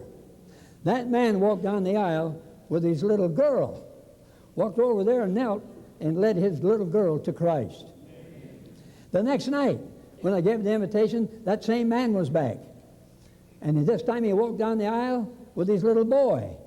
And he went over there and knelt and led his little boy to Christ. That's 30-some years later. Boy, I tell you, when you see things like that, that encourages, you know. It encourages to keep going for God. So that's the way it was when Bob and I started out in the ministry. You were going to share some humorous things with us yes. about yours and Bob's ministry as well. How many of you folks old enough to remember a man by the name of Baptista? He lived in Wheaton. He was the pioneer of Christian movies. Back in the days when instead of having electricity to crank the thing, they would stand there and crank it, you know, like this. So he invited Bob and me to come up and make 2 20-minute films in Wheaton. So we went up there, and we made 2 of them. We sang, and I preached a little bit. Then, after we got all through, a couple of months later, he wrote me a letter, and he said, we're going to have to redo part of it. We won't redo the sound. We'll just redo your picture part. So he said, what you have to do is stand up there and play your instruments and make your fingers go just like they're going in the picture. And you have to make your mouths go exactly at the same time they're going in the picture. See? Well, we're going to do our best, you know. So we went back, and I said to Bob before we went, I said, now, do you remember what suit you had on when we made these films? Oh, yeah. He said, I remember. Well, that's a good thing. A good thing you got the same suit on. But he didn't remember. And neither did I. I never even thought about it. And while we're pantomiming this, see, here we are, we're standing there singing, and right in the middle of a note, instantly, Bob's got a different suit on. It's really funny. You ought to see it. I wish I could find that film. If I ever find it, I'll show it to you. That was one funny thing that happened. Well, I used to play a lot of tricks on Bob, but we connived together on this. People thought I was mean to Bob, and they were mad at me, see, people were. And I played a lot of tricks on Bob, and Bob enjoyed it. He wanted me to do this. It was fun for him. He got a lot of attention out of it, and the reason he liked it so well was because it made everybody love him and made everybody hate me. So we did a lot of tricks. For example, we were at a banquet one night, and they had the coffee pot right close to where we were seated. And when Bob would drink coffee, he wouldn't gulp it down, he'd just sip a little. So I got the happy idea, every time he sipped a little coffee, I just poured in that much. And he kept sipping, and I kept pouring, and he kept sipping, and I kept pouring, and you know what? He drank the coffee pot bone dry. He got up, he said, boy, he said, I sure feel full tonight. That happened another time, and the third time, we had it going great guns, but there was a lady there that felt so sorry for him, and she hated me so much that she stopped it. But we had a lot of fun with that. Another thing that we had a lot of fun with, we were driving down a hard road one day in Ohio. We'd come from a broadcast. And as we were driving along, I acted like I was trying to pass another car. There wasn't any other car around, but I acted like there was. And I could get Bob in nearly any mood I wanted him in just by talking to myself. So I kept saying, well, I wonder what's going on. Why won't this guy let me pass anyhow? Every time I get ready to pass him, he pulls out in front of me. And after I said that a few times, Bob, he's Irish. He reared up, yeah, what's the matter with him anyhow? You folks don't know Bob. You can picture this. Yeah, what's the matter with him? Why won't he pull over? So I said, I'll tell you what you do, Bob. I said, now, if I ever get alongside of him, you roll down the window and you tell him off. Give it to him good. So after a little while, I gave the car a few more jerks, and then I drove along, and I said, now, Bob, right now, when I poke you, you tell him. I said, right now. And boy, he rolled that window down, stuck his head clear out of there, and yelled to the top of his voice, said, what's the matter with you out there? Why don't you pull over when we want to pass? And he really told him off real good, rolled the window down there, and he sat there with a smug look on his face. He said, boy, I sure told him off good, didn't I? And I said, yes, you did, but he's following us now. And I said, probably he's got a gun. And he might belong to the mafia. He's probably a gangster. And I just kept talking. And the more I talked, the more he would slink down in his seat. He got way down there. And finally he said, maybe I shouldn't have told him off so good.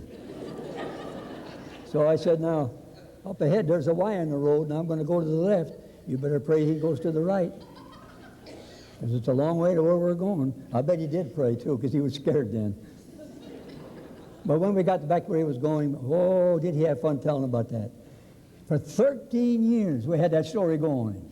And everywhere we went, I said, hey, Bob, tell him about the time you told that guy off, wouldn't let us pass. He'd go into great detail, take about 15 minutes, he'd tell all about that, and then people would laugh and roar. And finally, there was some dear lady couldn't stand it, and she told him it was all gay.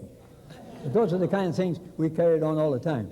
I remember one time in a Michigan city, it was our second series there, and the first sermon on Sunday morning, I preached that Christians ought to get along with each other. You got any grudges or anything, you ought to confess it, and everybody get right with everybody, so we can have a good series of meetings. As soon as the meeting was over, a man walked up to me, and he says, according to your sermon, I better get something straightened out with you. He said, I haven't had any use for you for 4 years. It's been 4 years since we've been there. Oh, I said, what did I do to you that you don't like me anymore? Well, he said, nothing you did to me. He says, it's the way you treat that blind man. Oh, I said, what did I do to the blind man? Well, he said, I know. He said, I lived on a farm, and he said, when you came out there, you got out of the car, and instead of coming across the barnyard slowly, he said, you raced across the barnyard, and he could hardly keep up with you. He was tagging along behind, trying to hang on, and he said, you came to our front porch steps. There's about 6 or 8 steps.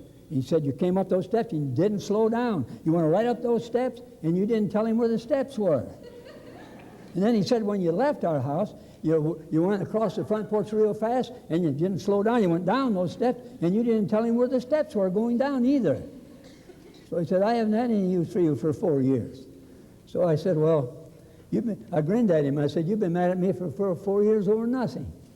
I said, did you say I never told him where the steps were going down? He said, that's right. Well, I said, how come he didn't fall then? How come he didn't fall down those steps? How come he didn't stumble those steps going up if I never told him? I said, the fact of the business is I did tell him. You see, when you lead a blind man, you don't grab a hold of them. I used to watch people try to help Bob. They grab him. He's a little short guy. He's a big, tall guy. They grab him by the arm, hold his arm clear over his head, lead him along. Poor old Bob going along. Leave me alone. Let go of my arm. They'd about break his arm, you know. So you let the blind man put his arm through yours. That's what you do. You don't hang on to them, they hang on to you. So he stuck his arm through mine. And when we came to some steps going down, I would squeeze his arm so easily that nobody could see it. See? I never say a word to him. No use. He never paid attention to anything I said to him anyhow, so no use talking to him. So I just give him the signals down. And then he'd know to go down. And if we came to some steps going up, I'd raise his arm just a little. Nobody would see it, but he'd feel it, and he'd step up. And then we decided we'd have a little fun with that, especially if there's any ladies around. So this is what we do. As we approach some steps going down, I would give him the signal down. But I would say to him, loud enough so the women could hear it. I'd say, now step up here, Bob, we're going up.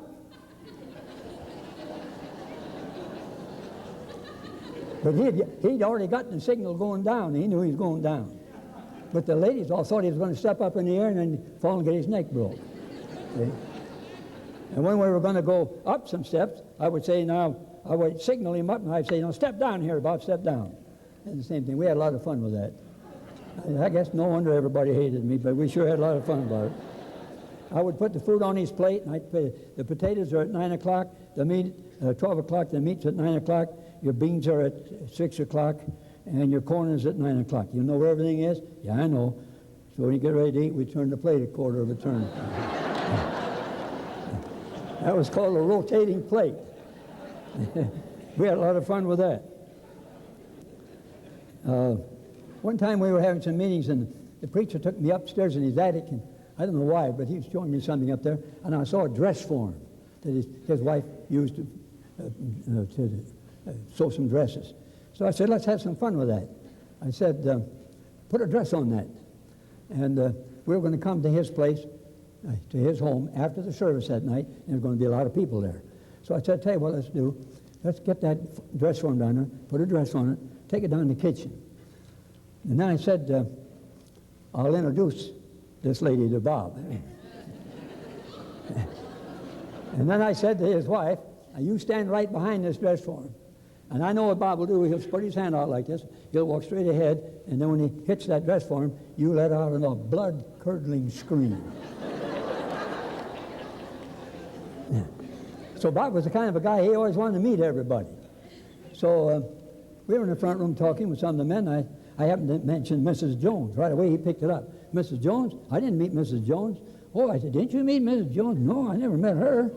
He meet everybody and try to remember all their names. So I'd say, would you like to meet Mrs. Jones? Sure. So I took him out in the kitchen. The stage was all set. Everybody was. So I said, Mrs. Jones, Bob would like to meet you. And so Bob walked up, and when he touched that form, that dress, his wife did just exactly what she was supposed to do. Let out that awful scream. And Bob jumped, and he said, well, I just barely touched you. The pandemonium broke loose around there. We had a lot of fun with that. Yeah. I could tell you a lot more, but I know you want to get home for breakfast. What else can I help you with? Dr. Levin, a lot of Christian workers who spend time together have many conflicts. How did you and Bob get along traveling together for 42 years? Well, over a time or two when we had a problem, but didn't last long. What we did, Bob and I would read the Bible together and have a prayer meeting every day. We never missed. We never missed. We would pray for the meetings. We'd pray for each other. I'd pray for his loved ones. He'd pray for my loved ones. We prayed for the missionaries that we knew. We prayed for our country. We just had a real good, old-fashioned prayer meeting, the two of us, every day on our knees, wherever we worked, whether it was in a motel or in a home. And then I read Dr. John R. Rice's book called Prayer is Asking. Have you ever seen that book, anybody? Prayer is Asking. I read that book through, and I thought, boy, that's a good book. I think I'll read it to my wife. So at our devotions, I would read a page or two of that every day to Dorothy.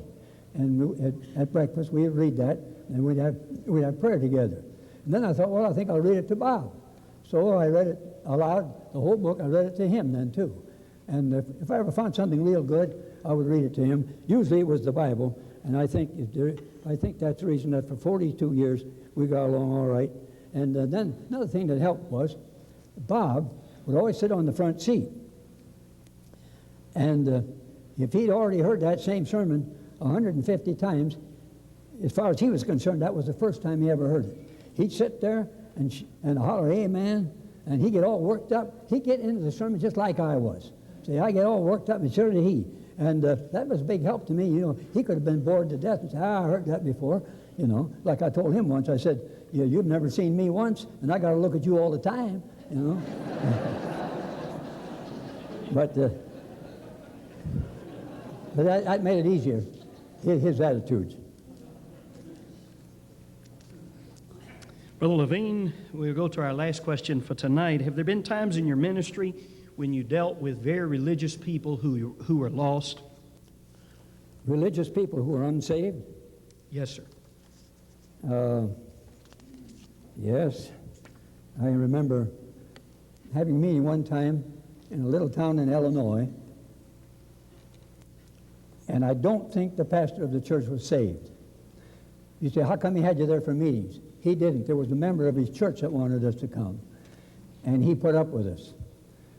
And I'm not going to tell you what denomination it was, but it's not the one you're thinking of, it's another one. But it was, we've only been in this denominational church 3 times my whole life.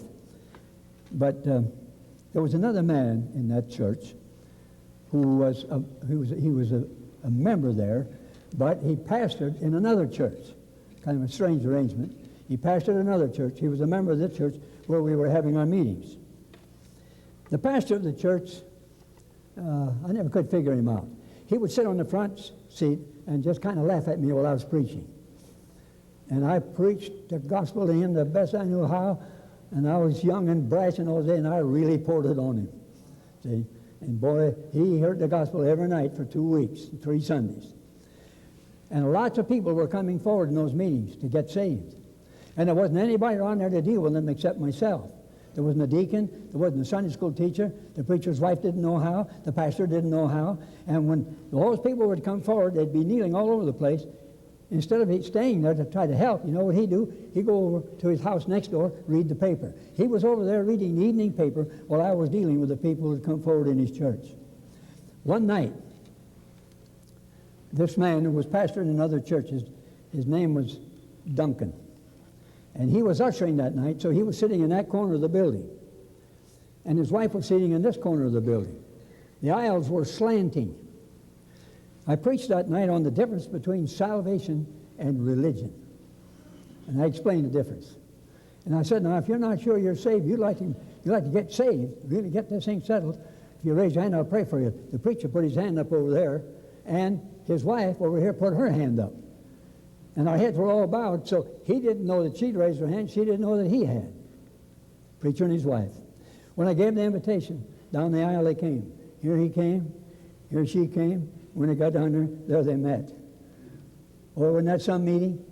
Wasn't that some meeting? A preacher and his wife coming forward to get saved. And they meet right in the front of the pulpit. Well, I knew who he was, so I saved him till last. There was a lot of others I was supposed to deal with. I dealt with them first. I thought he might be the hardest, to get straightened out because he was a preacher. And so when I finally got to them, I explained the gospel, made sure that they'd accepted Christ. I showed them John 6:47. John 6:47 says, he that believeth on me, hath everlasting life. Jesus said that. I said to Mr. Duncan and his wife, I said, now, the best you know how.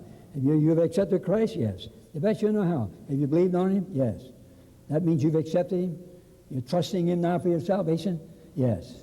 So I said, read that, will you? And I opened to John 6:47. And I held it down. I was down there kneeling with them. And I said, you read that part. And they read it. John 6:47. He that believeth on me hath, right now, everlasting life. Whether you feel it or not. If you believe on me, you got it. See? He that believeth on me hath everlasting life. I said, Ray, what does that verse say? He read it. He that believeth on me hath everlasting life. I said, do you believe on him? Yes. Have you received him? Yes. Do you trust him? Yes. What do you have? Everlasting life. How do you know you got everlasting life? He says so right there. And he started to cry. The tears rolled down his cheeks. He said, Brother Paul, he said, do you know that I'm a preacher? I said, yes, I know you're a preacher. He said, I'm supposed to tell other people what to do. But he said, I myself have never been satisfied about my salvation until tonight. And he got it settled. One other case, we were in meetings in Pennsylvania, and they didn't have Sunday morning services in this church, but they had Sunday afternoon and evening. Sunday morning we were asked to go out in the mountains of Pennsylvania where they had a little Sunday school. And so we went out there, and the Sunday school superintendent who'd asked me to come was the teacher of the adult class. So he taught our class, and at about 10 minutes before time to quit, he'd run out of steam. He didn't have anything more to say. So he just quit and sat down. So we had to wait 10 minutes for the rest of the classes to finish. Then we had our meeting, and we invited them to come to our meeting that night. And the Sunday school superintendent and his wife came, also another couple with them. I preached again about the difference between religion and salvation. When I gave the invitation, all four of them started on that long aisle. And when I went back into a prayer meeting in the back, and I went in there, and it was my joy to lead this Sunday school superintendent, this Sunday school teacher, this religious man, this baptized church member with the Bible. It was my privilege to lead him to Christ. And you know what he said when he left? He took me by the hand and gave me a good squeeze, and he said, Paul, the next time you sit in my Sunday school class, I'll have something to talk about. And let me tell you one more quickly. It was Thanksgiving Day, and it was cold out in Iowa, and we were asked to go to a little country schoolhouse and have a little meeting at a family reunion. We went there. There was about 40 people there in this little country schoolhouse. In this little country schoolhouse, they had Sunday school every Sunday. So I thought, well, what will I talk about? I'm supposed to give a talk at a family reunion. What am I supposed to talk about? And on the way out there, I thought, Lord, help me now. So I got this idea from the Lord, I guess. Talk to them about having a family reunion in heaven. And if they're not all going there, tell them how they get there. So that's what I did. We sang, and I didn't talk more than 10 minutes. I just explained the gospel, how you can have a family reunion in heaven. So I said, let's all stand. Now I said, Bob and I have to leave. We got dinner engagement. But before we leave, if there's anybody here, you'd like to get saved this morning. You'd like to know you're going to heaven. If you'll walk down here, I'll lead you to Christ before we go. Up stepped one of those farmers. Down the aisle he came. I didn't know who he was at the time. And he sat down. And I had said, now look, if this was 100,000 people and 10,000 came forward, you could get lost in those 10,000. But if you come forward this morning, remember, these people are all your relatives, and they're going to be watching you. And it might not be so easy, but thank God for a man who was man, who had a little backbone, a little spunk. Down the aisle he came. And I said, now folks, if you just be quiet for a little bit, I can't go outside, it's too cold, no other rooms. I need you to be quiet while I talk to this man. It was my joy to lead him to Christ. You know who he was? He was the Sunday school superintendent of the Sunday school that met right there in that schoolhouse every Sunday morning. And years later, when we came back to that same area, we found him living for Christ. Religious, but lost.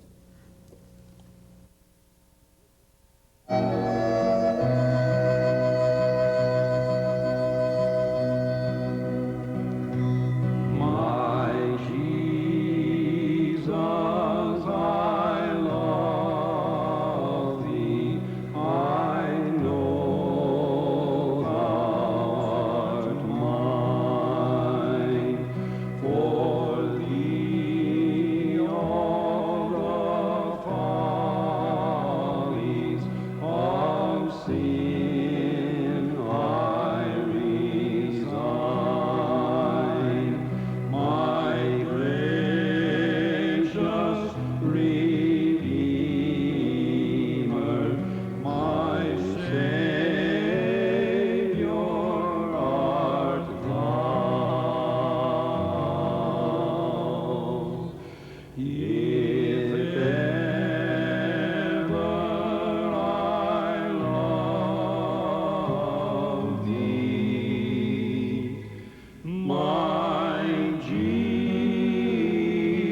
Okay, hi everybody.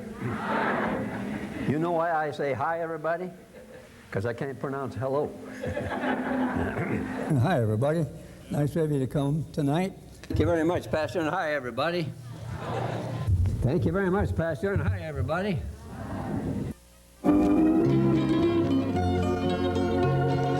Hello everybody, let us get acquainted.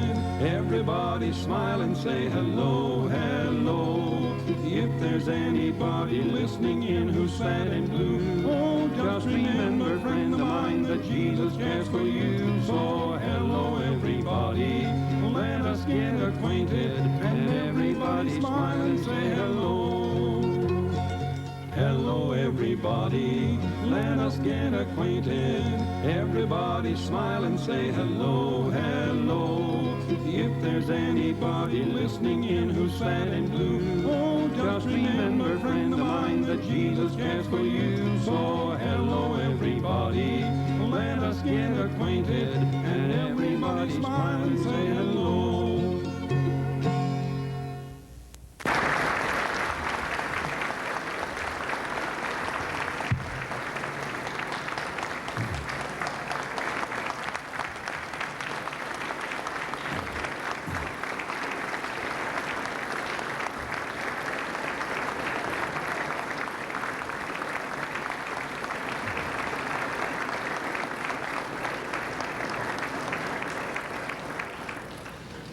Thank you very much.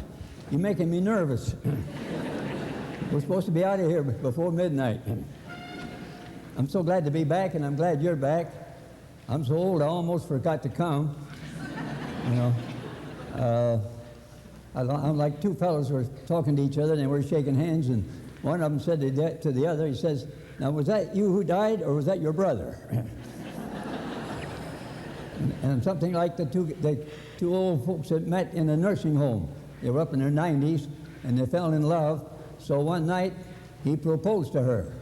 And then on his way back to his room in his wheelchair, he forgot whether she said yes or no.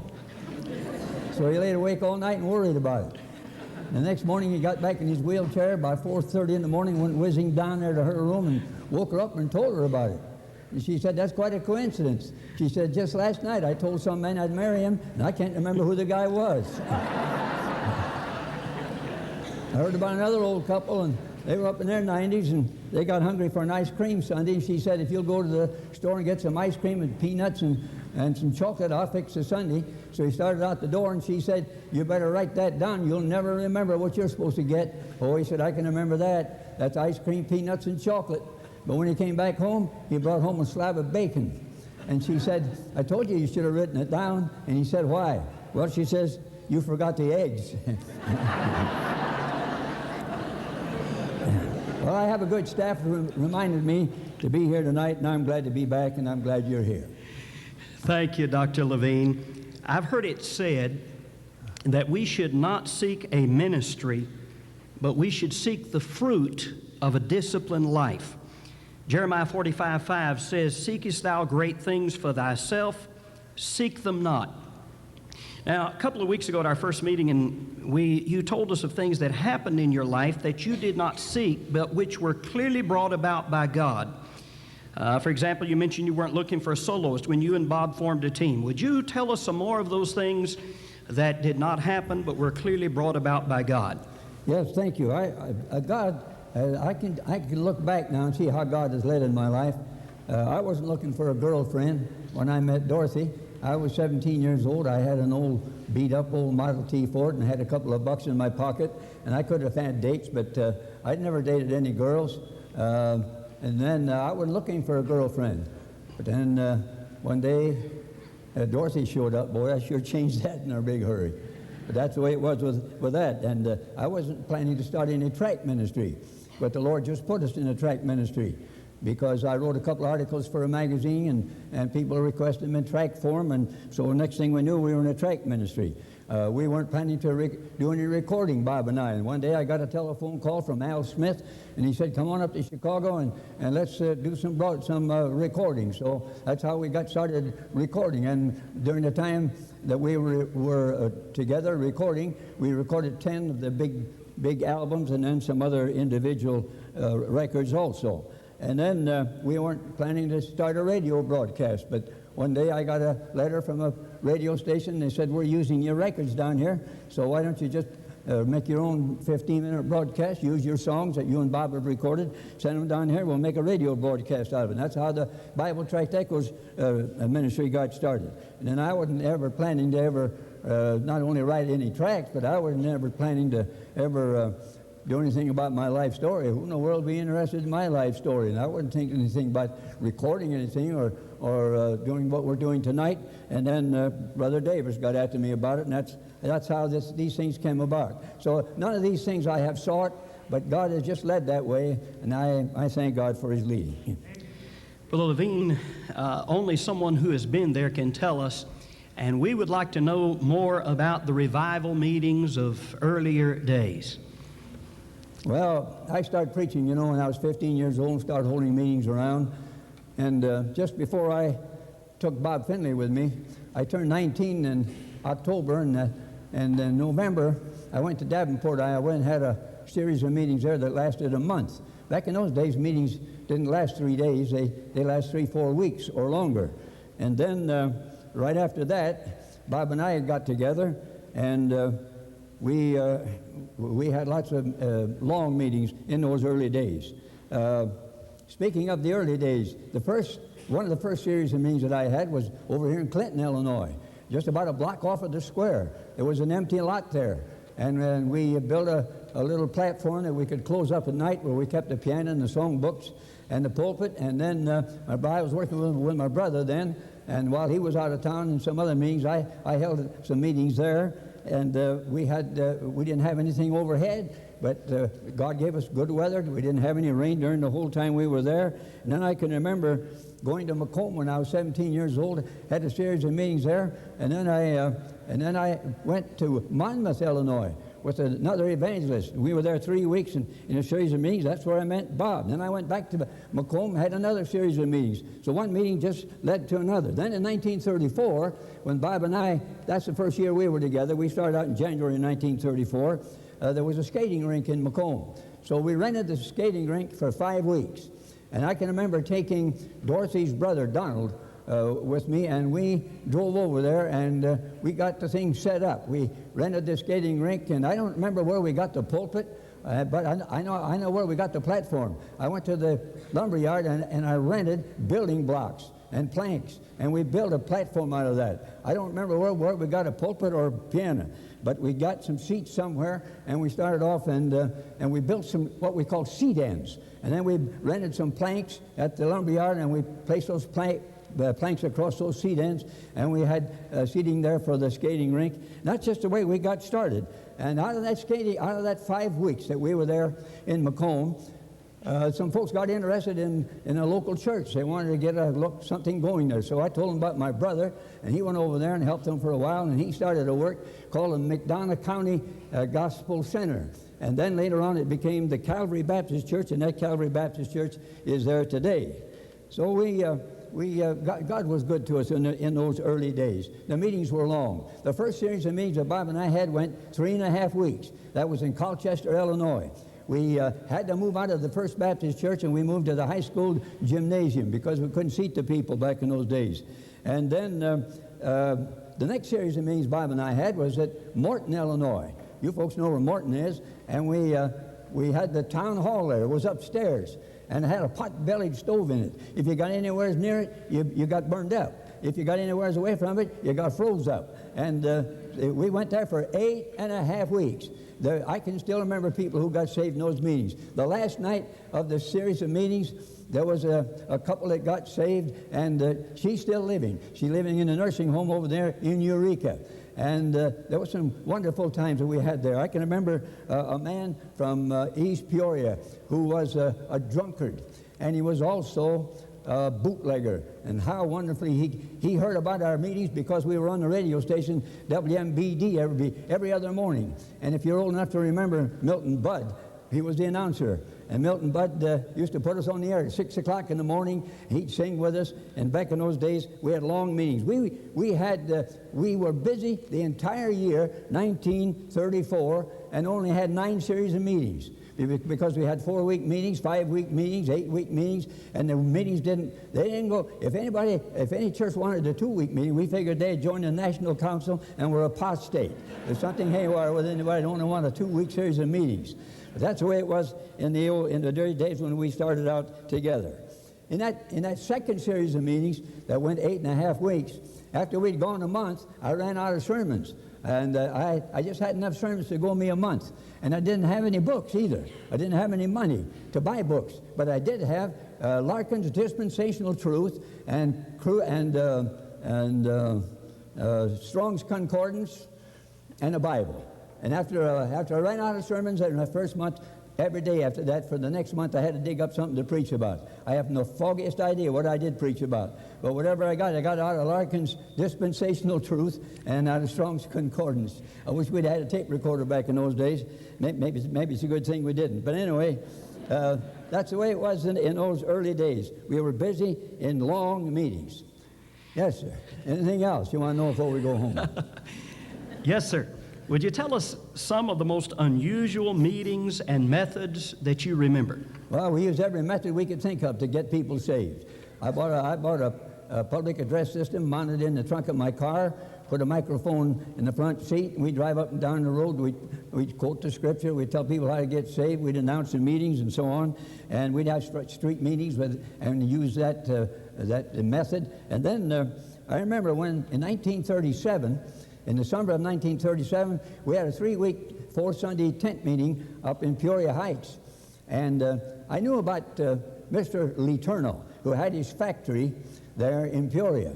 And in fact, when we were there in Peoria in 1934 and 35, and 34, I wanted to get a job. I was broke. We were always broke in those days. And so we were coming there in December. And I thought, well, maybe I can get me a job during my meetings there in Peoria in December, and then I'll work through the holidays, and I'll work until we got to go back to Pennsylvania for some more meetings. So I went to see Mr. Letourneau. He didn't live in a mansion. You would think that he'd live in a tremendous mansion, man with all his money, but he just lived in an ordinary house, and I went up there and knocked on the front door, and he came to the door. I told him what I wanted. I said, I'd sure like to get a job working while I'm here, and I'll be here for about a month. Well, he said, by the time we train you and what we want you to do, you'd have to leave. So that didn't work out. But now it's 1937. So I said to Bob, let's see if we can go down there to this factory and have some meetings down, see if we maybe get somebody saved down there. So they opened up the way for us, and they said, you can come down every noon and every midnight. So for 2 weeks, every noon, we had a service for one group, and then at midnight, we had a service for another group. We were using the public address system on my car. And Mr. Letourneau had just gotten in a big wreck with his quartet, and a couple of them were killed, if I remember correctly, and he was hurt badly, so he was in a body cast, and he was on a hospital bed. And during the noon meetings, they'd roll him in, and I can remember his hospital bed was over to my right, and they rolled him in there, and he was lying there on that hospital bed while we preached, and Bob and I sang, and then I preached, and Letourneau really loved the Lord. He's lying there flat on his back in that cast, shouting and singing and having a big time, and when we'd sing, he'd shout. And when I'd preach, he may have shouted then too, I don't remember, but he had a good time. So then, when the 2 weeks was over, and we'd had the last service, everybody was gone, and I packed up all of our stuff, and we got ready to leave, and the battery was dead. It was dead because we'd been using it for 2 weeks on this public address system. So I thought, well, there's a little decline, little hill over here. I'll push the car over there, and if we get over, I can get it down the hill, and I can get it started. So I got behind and pushed with all my might. I couldn't budge the car. And I thought, boy, what am I going to do now, Lord? No, I prayed, say, Lord, help me out. No, I don't know what to do. I can't get the car started. There's nobody around here. What am I going to do next? So next thing I knew, a fellow came running out of the office, from Letourneau's office, and he was waving something in his hand. He said, wait a minute. He said, Letourneau sent me out here. He wants you to have this. And it was a check. And it was a check for $300. Now, in 1937, that's like $3,000 now. See? Boy, I looked at that check. I said, "Bob, get in the car." He got in the car. I pushed it right over the hill, and down the hill we went. Yeah, we didn't have any trouble getting the car started. And so I gave Bob his $150, and I said to myself, "Now, what should I do with my $150?" I was paying $25 a month on the car that we were driving. And I went to the finance company and I said, "If I pay this car up 6 months ahead, that would take the $150. I said, "You wouldn't bill me then for 6 months, would you?" And they said no. So I paid them up 6 months ahead. And do you know something? From that time on, there wasn't a month when I had $25 that I could have made a car payment until the second week of February, the week that the next payment was due. That's the week I got enough money to make the car payment. I've always been thankful that I listened to my mother when I was a little kid, and she taught me a lot about money. Don't squander money. Don't throw money away. Don't go buy a lot of stuff you don't need, and don't buy anything on credit. And if I'd have squandered some of that money and bought myself a couple of 3 dozen milkshakes and a few other things, I might have been in trouble with the car. But I'll never forget that and how God worked that thing. Another thing I remember from the early days, some of you are not old enough to remember this, but they used to have in Chicago what they called the noonday meetings. And they rented a theater downtown, and they opened it up, and they had a short meeting every noon. It was broadcast over WMBI, over WJJD, and I used to listen to them as a kid when I was just starting to preach when I was 15. And I thought, boy, wouldn't that something? Imagine all these preachers, they get to come to Chicago and they get to preach in that theater to all those people, and the theater full of people. And I used to think, wouldn't that be great? And I didn't have the slightest dream that someday God would let me preach from that same place. And so that's another thing that I never forgot. I'll never forget either when I was having those meetings in Davenport, Iowa, when I just turned 19 a couple of weeks before. And I don't remember if I've mentioned this before on this tape or not, but one night I saw my sister Gertrude come in. Gertrude was unsaved. She was married, had a little boy. She didn't know the Lord. She was a rebellious young lady, and she's probably around 30 years old. And she had told my mother a week or so before, she said to my mother, "Don't talk to me anymore about the Lord. Don't talk to me about salvation. I don't want to hear any more about it. Don't ever mention it to me again." Now, to my utter surprise, I saw her walk in and sit down back there with another lady. And I didn't know if the Lord knew she was there, but he sure found out because I told him. And I said, "Lord, believe it or not, Gertrude's back there." I'd never seen her in church. She never went to church. But there she was. And I said, "Lord, if you ever help me to preach tonight." And so that night I preached on gambling with hell. I was only preaching to one person that night, and that was my sister Gertrude. And so when we started the invitation, she and this other lady stepped out in the aisle, and I thought, boy, amen, they're coming forward. They're going to get saved. But instead of that, they turned and bolted right out the door. Well, the next day we had a whole-day prayer meeting, and we prayed. And I prayed for Gertrude, and my mother prayed for Gertrude. Now, I'll never forget how she prayed. I can still hear my mother and see her in the middle aisle of the church on her knees with tears, begging God to save Gertrude and praying in the Swedish language, you know. And then that night, lo and behold, my sister Gertrude walked in there again. Imagine, she went 10 miles one way to go to church 2 nights in a row, and to hear her kid brother at that. You know, it must be some kind of a miracle going on here. And so I prayed again, "Lord, I don't know if you know it or not, but she's back again tonight. And help me again tonight." And I didn't know something, but when she walked in that second night, she sat down beside another sister of mine by the name of Annabelle, who was saved. And she said, "Annabelle, when Paul gives that invitation tonight, I'm going down that aisle and I'm going to get saved." She had it all made up. She had it all settled before she came to church. And when I got through preaching that night and gave the invitation down the aisle, she came. And my mother was seated about the third row from the front. And she passed my mother. My mother looked at her, and my mother looked again and looked again. Couldn't believe who it was. Gertrude looked up at me. Is that Gertrude? And I said, "Yeah, that's Gertrude. That's her picture right up there, by the way. That's me. That stocking hat on. The way you can tell it's me is by that stocking hat." And so Gertrude got saved that night. In just a few months, her husband got saved, and her little boy now has been in Christian work all of his life. But oh, how I thank God for that night in those meetings. In that series of meetings, they lasted 1 month. they gave me for my love offering $7 and some cents. But that meeting was worth it all, boy. I go through it again any day to get my sister saved. So that's another series of meetings I'll never forget. By the way, some of you live in this area, most of you do. There's a little place over near Wapella, a little east of Wapella, maybe a little south. They called it Solomon. There's a corner there. They call it Solomon's Corner. And it had a little grocery store there, and it was empty.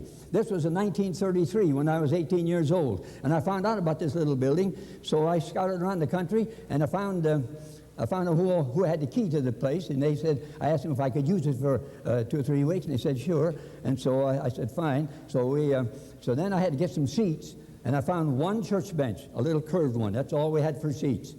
And so we put that church bench in there, and we had to have some lights. Now, we didn't have any nice lamps that showed a lot of light. But I found a couple of barn lanterns, you know, the kind of the men carry out to the barns. They don't show too much light. They just show you about one step ahead is all. So I got 2 of those and hung one of them in the ceiling right over the pulpit. And I hung the other one over where I hoped there would be some people. I hung it right over that with one bench. The pulpit was made of 2 orange crates. Back in those days, orange crates were made out of wood. So I nailed 2 of them together. They made the right height. The 2 orange crates was my pulpit, and the lamp was my light, another lamp out there. And so lo and behold, that first night we had quite a crowd. And I said, the ladies could first come, first serve. They can sit on the seats. The rest of you have to sit on the floor. So they sat on the floor. The next night they began to bring their own seats. And after that, everybody brought their own chairs and their seats. And we went on there. And when the services were over, I think we baptized 30-some people. Had I known then what little I know now about a local church, we could have started an independent Baptist church right then. But the local Methodist church baptized all those people, and they got them. Let me tell you about one more meeting back in the early days. I had a series of meetings one time where I don't think the preacher was saved. Well, you say, then how come he had you there for meetings? Well, he didn't. There was somebody in his church that wanted us there, and he just put up with us. But he's very friendly, see. But he would sit on the front seat and smile at me while I was preaching. And every night we had people coming forward to accept Christ and be saved. There wasn't another person around there that could deal with them. There wasn't a Sunday school teacher or a deacon, a preacher, the preacher's wife, nobody. I had to deal with everyone that came forward. And as soon as the invitation was over, and I started to deal with them one at a time, you know what the pastor did? He went home next door to the church and read the evening paper. He didn't even bother to stay, see? And so somebody says, well, did you preach the gospel to him? I sure did, man. I poured it into him as much as I knew how, and he just sat there and he'd laugh at me sitting on that front seat. But God blessed him. There was a preacher and his wife got saved in those meetings. I think I told you about that the other night. Let me tell you something about a lot of fun I had one time in Atlanta, Georgia. We were staying in some kind of a rooming house. When we came back after the service one night, a whole lot of our belongings were gone. Bob's typewriter was gone, my suit was gone, some of our clothes were gone, other belongings were gone. They called the police came up and they looked around, the detectives, they said, well, we think somebody did this or knew about this place. This is some kind of an inside job. The next night, when we came back to the service, came back after the service, when we came back to our room, we saw 2 detectives walking out with a guy between them, and this guy had come back the second night for another haul, and they caught him. And so they caught the guy. Well, they put him in the jail, and then they came to me and they said, now, we're going to appoint a detective, and we want you to ride with the detective for about 3 days, and he'll take you to all the pawn shops around here, and we'll try to recover your suit and the typewriter and your clothes and all the stuff that was stolen. So I got to ride with the detective for 3 days. It was a lot of fun. And when we'd walk into a pawn shop, these guys knew that this man was a detective. And boy, they got scared. We don't have any stolen property here. We don't have anything stolen. But we looked around and sure enough, we found my suit. We found Bob's typewriter. We found some other belongings. And one day, as we were riding, the detective and I, he said to me, he was looking through his rear view mirror, and he said, there's a motorcycle policeman following us, behind us. And this motorcycle policeman is brand new on the force, and he doesn't know me. That's what the detective said to me. He said, this policeman doesn't know me, but he said, I know him. I know that he's a rookie, and he just joined the force. So he said, let's have a little fun with him. He says, I'll break the law. I'll go through some stoplights, and I'll break a few laws and see if we can get him to arrest us. And it was a lot of fun. So we drove through some stoplights, and we went through some stop signs, and we sped a little bit, and this guy was right on our tail. Boy, he was after us, and finally the detective stopped his car, and he began to slink down in his seat like he was scared, you know. And this rookie policeman came walking up there. What's the matter with you? Don't you know anything about these traffic laws around here? And he just went on and bawled him out and bawled him out. I was hoping he'd arrest us. That's what I wanted him to do, so I could go down to headquarters and look it over. But anyway, the policeman said, if I ever catch you again, speeding or doing whatever that we were doing, said, I'm going to haul you in, and then he roared away.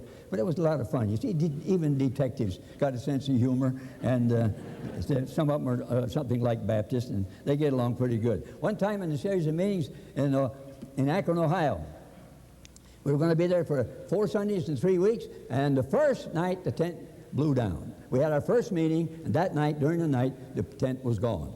Well, they said, we'll just quit. We can't have any meeting without a tent. No, I said, we won't quit. We'll just build us a little building, and we'll fix it so we can open up the front and use that for a platform, and we'll close it up at night and put the pulpit and the songbooks and the piano back in there. And we did, and we went 3 weeks or 4 and never had another drop of rain. And a lot of folks were baptized after those meetings. And if you go to Akron, Ohio today, you'd find the Milheim Baptist Church way out in the southeast part of town, and that church is there today as a result of the meetings that God gave us back there, way back there in 1938. One time up in Grand Rapids, Michigan, we were having a tent meeting, and one night a big storm came, and it was about to blow the tent away. We had a prayer tent. It blew it completely out. We don't know what happened to it. It was in the next county somewhere, but it was gone. And we thought the tent was going. So all around the tent, you folks are familiar with tents, all around the tent, we had men hanging on the tent ropes with their feet off of the ground. All of these men were hanging onto these tent ropes with their feet off the ground, and those men were able to keep that tent from blowing away. Of course, we lost the electricity, lost the lights, and they said, what are we going to do now? I said, we're going to just go ahead with our meeting. We can have it in the dark. That'd be just like having a radio broadcast. So I preached that night. And when we gave the invitation, some of the guys drove their cars up and shut the lights on the mourner's bench. And you know what? That night, we had more people come forward that night to get saved and get right with God than we had the entire whole series of meetings after that. And so God blessed, even though the tent almost blew away. Let me tell you about one more place. This was 1935. This was before Dorothy and I were married. And we were there for a month in this series of meetings. And the pastor was very poor. He didn't have much. And one day I noticed that his wife went out to the chicken house and got 7 eggs. Not 6, not a dozen, but 7. And I said, what are you going to do with those 7 eggs? She said, I'm going to trade them for kerosene. They were she was cooking our meals. We were staying with the pastor, cooking our meals on a kerosene stove. I thought, boy, that's really something. When you got to trade 7 eggs to get a little gasoline to cook some meals for 2 preachers. So I asked the preacher one day, I said, how do you live around here anyhow? Well, he said, I get the offerings on Sunday night. And I was kind of nosy in those days, and you know, you're brash when you're young. You don't think about anything much. So I said, well, how much do you usually get? Oh, get a few dollars every Sunday night. I said, would you mind if I made the announcements for a few nights? No, he said, I wouldn't care. He didn't know what I was going to do. I didn't tell him because he might not have let me. But I started making the announcements, and I said, now next Sunday night, folks, we're going to take a special offering for this preacher. I said, I saw his wife take 7 eggs to go to the store to trade for kerosene. I said, they don't have much. And I said, Bob and I are eating 3 square meals there a day, except when we were invited out. And I said, we ought to do something for this preacher and help him out a little bit. So I said, next Sunday night, we're going to take a big offering for him. And I said, bring all your money you got and bring a whole lot you don't have yet and bring it too, and we're going to take a great big offering for the preacher Sunday night. Then I said, Monday night, we're going to do something else. We're going to have a food shower. Now, in this food shower, I said to the folks, don't bring a box of cornflakes, bring a case of cornflakes. Don't bring a little sack of potatoes, bring a gunny sack full of potatoes. We're going to bring big stuff. And I talked about it all week. And next Monday came, you know what? Those farmers, boy, those people brought so much food in there that they had to get a truck with dual wheels on the back. They haul all that stuff, man. They filled the great big back porch up, and they filled their kitchen up. I never saw a young preacher and his wife so happy because they were going to have their needs met. But it was a joy to me. Well, I guess we've got enough time on that subject. Dr. Levin, so many people are ruined by temptation and sin. How did you learn to overcome temptation? Well, you got to stay in this book. This is the best book ever published. How many love this book? Let's see your hand. If you really love this book, say amen, so I can hear you in my deaf ear. Yeah, that's good. See, I'm deaf in this one, deaf in that one. But I heard you that time. Good. Well, you got to have the victory in your life and have victory over temptation. You stay in the book, and you stay on your knees, and you stay away from temptation, and you stay with the right crowd. And God will give you victory, and God gave me victory, and I rejoice in that. Dr. Levin, one of the things that I've admired about you for the years that I've known you is your love for teenagers. What has caused you to focus so much of your ministry toward teenagers? Well, that's another ministry the Lord led me into that I had no intention of going into. But maybe it's because I started preaching as a teenager, and I just always enjoyed being around teenagers. And I got invited to a lot of camps all over the country to preach to teenagers. And so that's just the way it worked out. And God's encouraged me down through the years in preaching to teenagers and allowing me to see what He's done through the preaching and see people get saved and so on. And then He's also encouraged me by letting me see some of the results preaching to the adults too. I remember one time when I was preaching down in Murfreesboro, Tennessee at Franklin Road Baptist Church during a series of meetings there. I was out to eat with a man. His name was Grant Rice. Anybody here know Grant Rice? Yeah, well, quite a few. He's a church planter all over America. And I was eating with Grant Rice, and he said to me, he said, did you ever preach in a certain, let's see, what was it, Racine? Did you ever preach in Racine, Wisconsin? A certain church? I said, sure did, one Sunday afternoon. I told him about what year it was. Yep, he said, that's right. He said, that's the meeting where I dedicated my life to God. He said, I was a tool maker in a factory. And he said, that was a youth meeting, by the way. And he came to that youth meeting, this man who had been working as a tool maker in the factory, and he stood up in the auditorium and signified by that he was giving his life to God, and God took him out of the factory and made a church planter out of him. Dr. Levin, would you tell us something about your years as anchorman at the Bill Rice Ranch? Oh, well, that was something else the Lord led me into it. I didn't expect to go into, but I went to the first time in 1956. I met Bill. I had met him just one time briefly in Chicago at one of those noonday meetings, but then he was holding meetings over here in Clinton, Illinois, and I heard him on the broadcast of WHOW, and I said to Dorothy, let's go down and hear him preach at the First Baptist Church. So we went down there, and he said, I'm starting a youth week at our camp this summer. Would you come and hear me preach? And I said, where'd you ever hear me? Well, he said, Ivan Olson, where you were preaching out there in Nebraska, told me. He said, I asked him, well, I'm on a start a youth camp. So who should I get to preach? And Ivan Olson out there in Nebraska said, get Levin. And so he said, would you come? And I said, sure. Well, that was the beginning. When I got there, boy, it was rough in those days. There weren't any sidewalks, there weren't any paved roads. They had a dining room there that looked like the Leaning Tower of Pisa. I thought I was going to drop over most any minute. I was almost scared to go into the place. And there was a lot of mud. Their drinking water was a barrel that had nice warm water in it. And if you wanted to drink, you go and you just get your water out of that barrel. And there was no conveniences there of any kind. And I started looking around for the ball diamond. If you folks know me, you know that next to preaching, I'd rather play ball than anything outside the Lord's work. So I said, well, where's the ball diamond? And Bill Rice said, well, there's no ball diamond here. This is a ranch. Well, I said, I'm going home now. There's no use in me staying around here. If you don't have a ball diamond, I got to play ball while I'm here. So he said, could you lay it out if we had a field? And I said, yes. So he began to, next thing I knew, they were sawing trees down right level with the ground and got that bulldozers out there getting rid of the big stones, and we had us a ball diamond, and boy, we played ball. I played ball there in uniform for 33 straight years until Dorothy got sick and I had to quit going there. I wore out one baseball uniform. They bought me another one. But that's the way it was in the early days. We only had a few young people the first time. I don't suppose we had more than 35, 40 young people there that first time.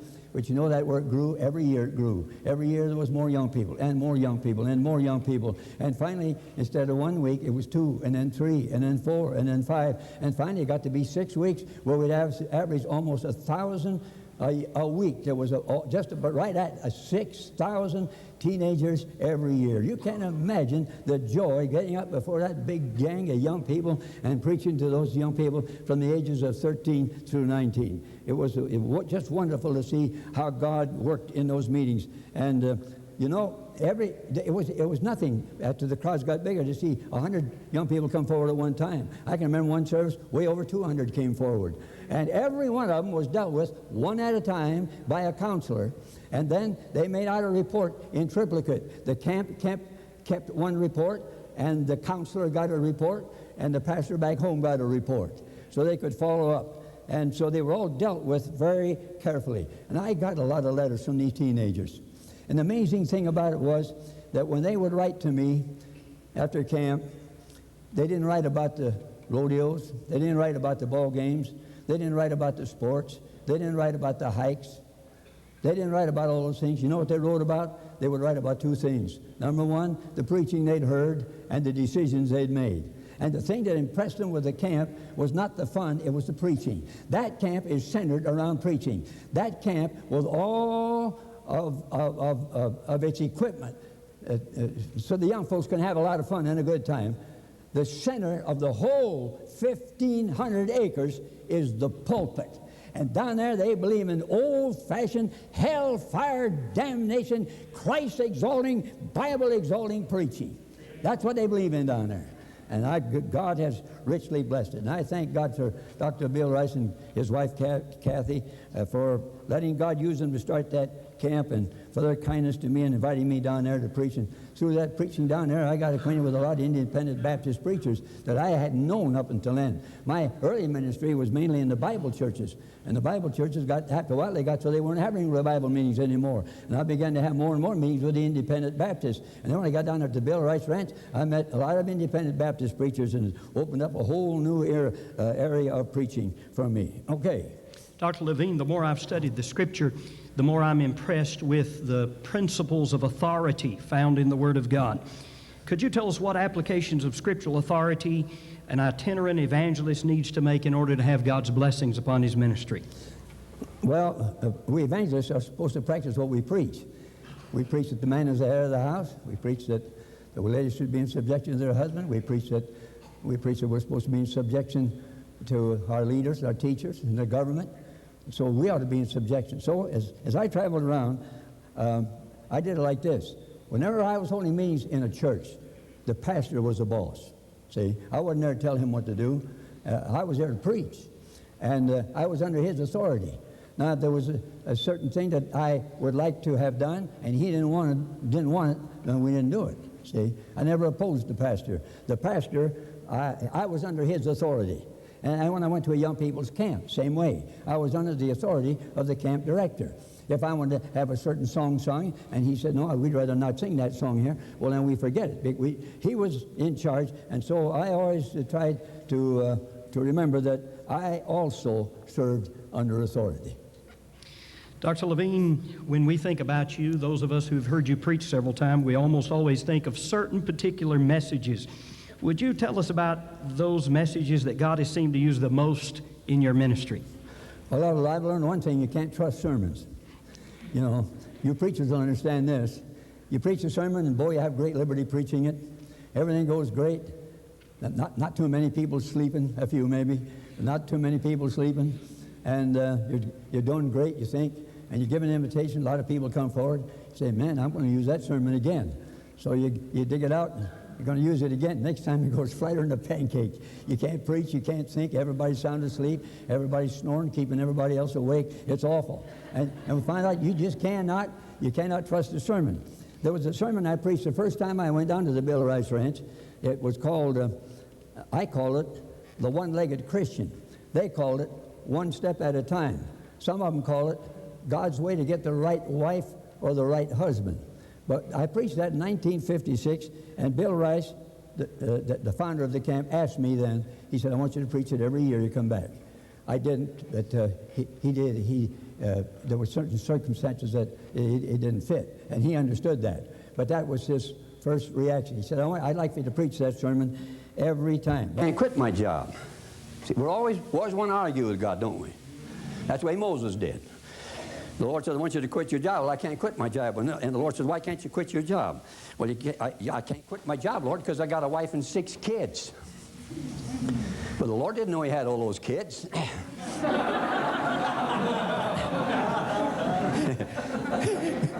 If the Lord would have known he had a wife and 6 kids to support and they were all going to starve to death, you think he'd tell him to quit his job if the kids are going to starve to death?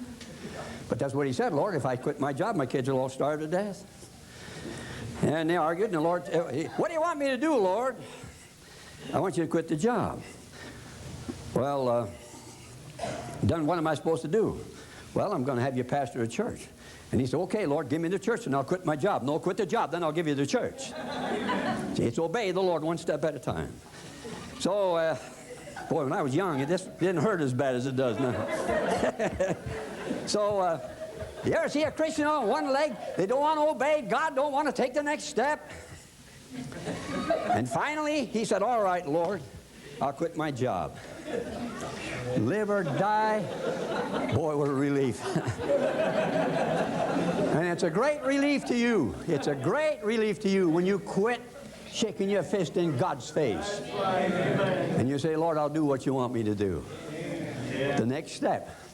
Not 10 steps ahead. Not a big leap. Just a step.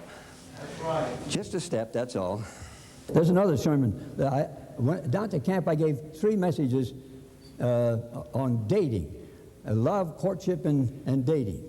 And so there's a sermon illustration in there called the Blackjack Sermon. You know, what you girls ought to do is get yourself a little thing, they call it a blackjack. It's about that long, see? And it's got a springy handle on it. And on the business end of it, it's about as big as your fist. It's got some nice, soft concrete.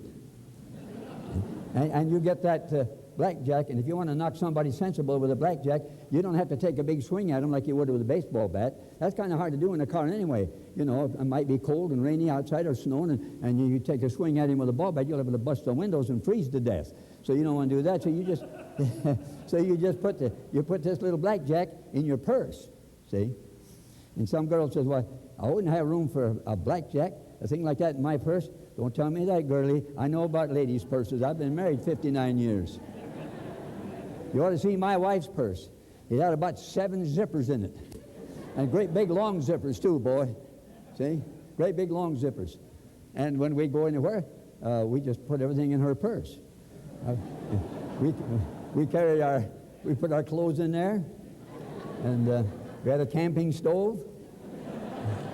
And a tent. And in case we got sick, we had a wheelchair and some crutches. And we just piled it all in there together. I know you got room in there, so you plant this blackjack in your purse, see? So you're way out in the country somewhere, and this guy, he lets his car stop. He says, what a gas, honey. One guy did that. Well, I'll tell you about that a little later. You put that blackjack in the purse, and he says, what a gas, honey. And then he says, if you're not interested in what I'm interested in, you're going to have to walk home. Well, now, you don't want to walk home when you're 20 miles out of town, and it's 20 below zero. You don't want to walk home. So what do? Well, you say you're going to get him distracted. So you say to him, my, don't we have a beautiful moon tonight? See, and it's raining, lightning, thunder, and everything. And you say, boy, look at the nice moon up there. So he'll stick his head out of the window, and he'll start looking for the moon. And eventually, while he's looking for the moon, you're looking for the blackjack. See? And the easy way to find your blackjack is for you to get in the purse yourself. See? Just zip it open, you get in there. And then have a flashlight in there, and you go around in your purse, and you look around.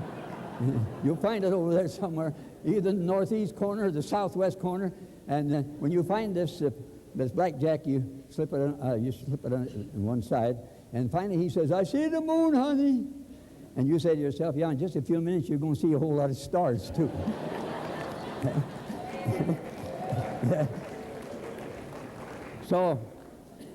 So then you have a prayer meeting. And you say, "Dear Lord, the Bible says whatever you do with all your might." And you say, "Now, Lord, help me do this right. I don't want to kill him, but I sure want to teach him a lesson." By the way, don't hit him with your purse. So then you will kill him. So don't do that. That's too dangerous. You just take that blackjack. And he starts looking at the moon, and while he's looking at the moon, and you had your prayer meeting, and you ask the good Lord to help you, then you knock him one on top of the cocoa. Boy, he sees so many stars, he thinks he's back in high school studying astronomy. And you knock him sensible. And you open up the door, and you roll him out. See? And you say, "Goodbye, Buster. You're going to walk home. I'm going to drive." See? Now, if there's 6 feet of water in the ditch, that won't hurt. He'll just drown, that's all. All you have to do is bury him in a couple of days. But if it's frozen over, he'll knock his head on the ice, and after you're gone, he'll wake up. You're gone. The car's gone. And there he is. And you know what? He'll finally walk home. And if he's got any brains, if he's got any kind of character at all, he'll get down on his knees and thank God for you.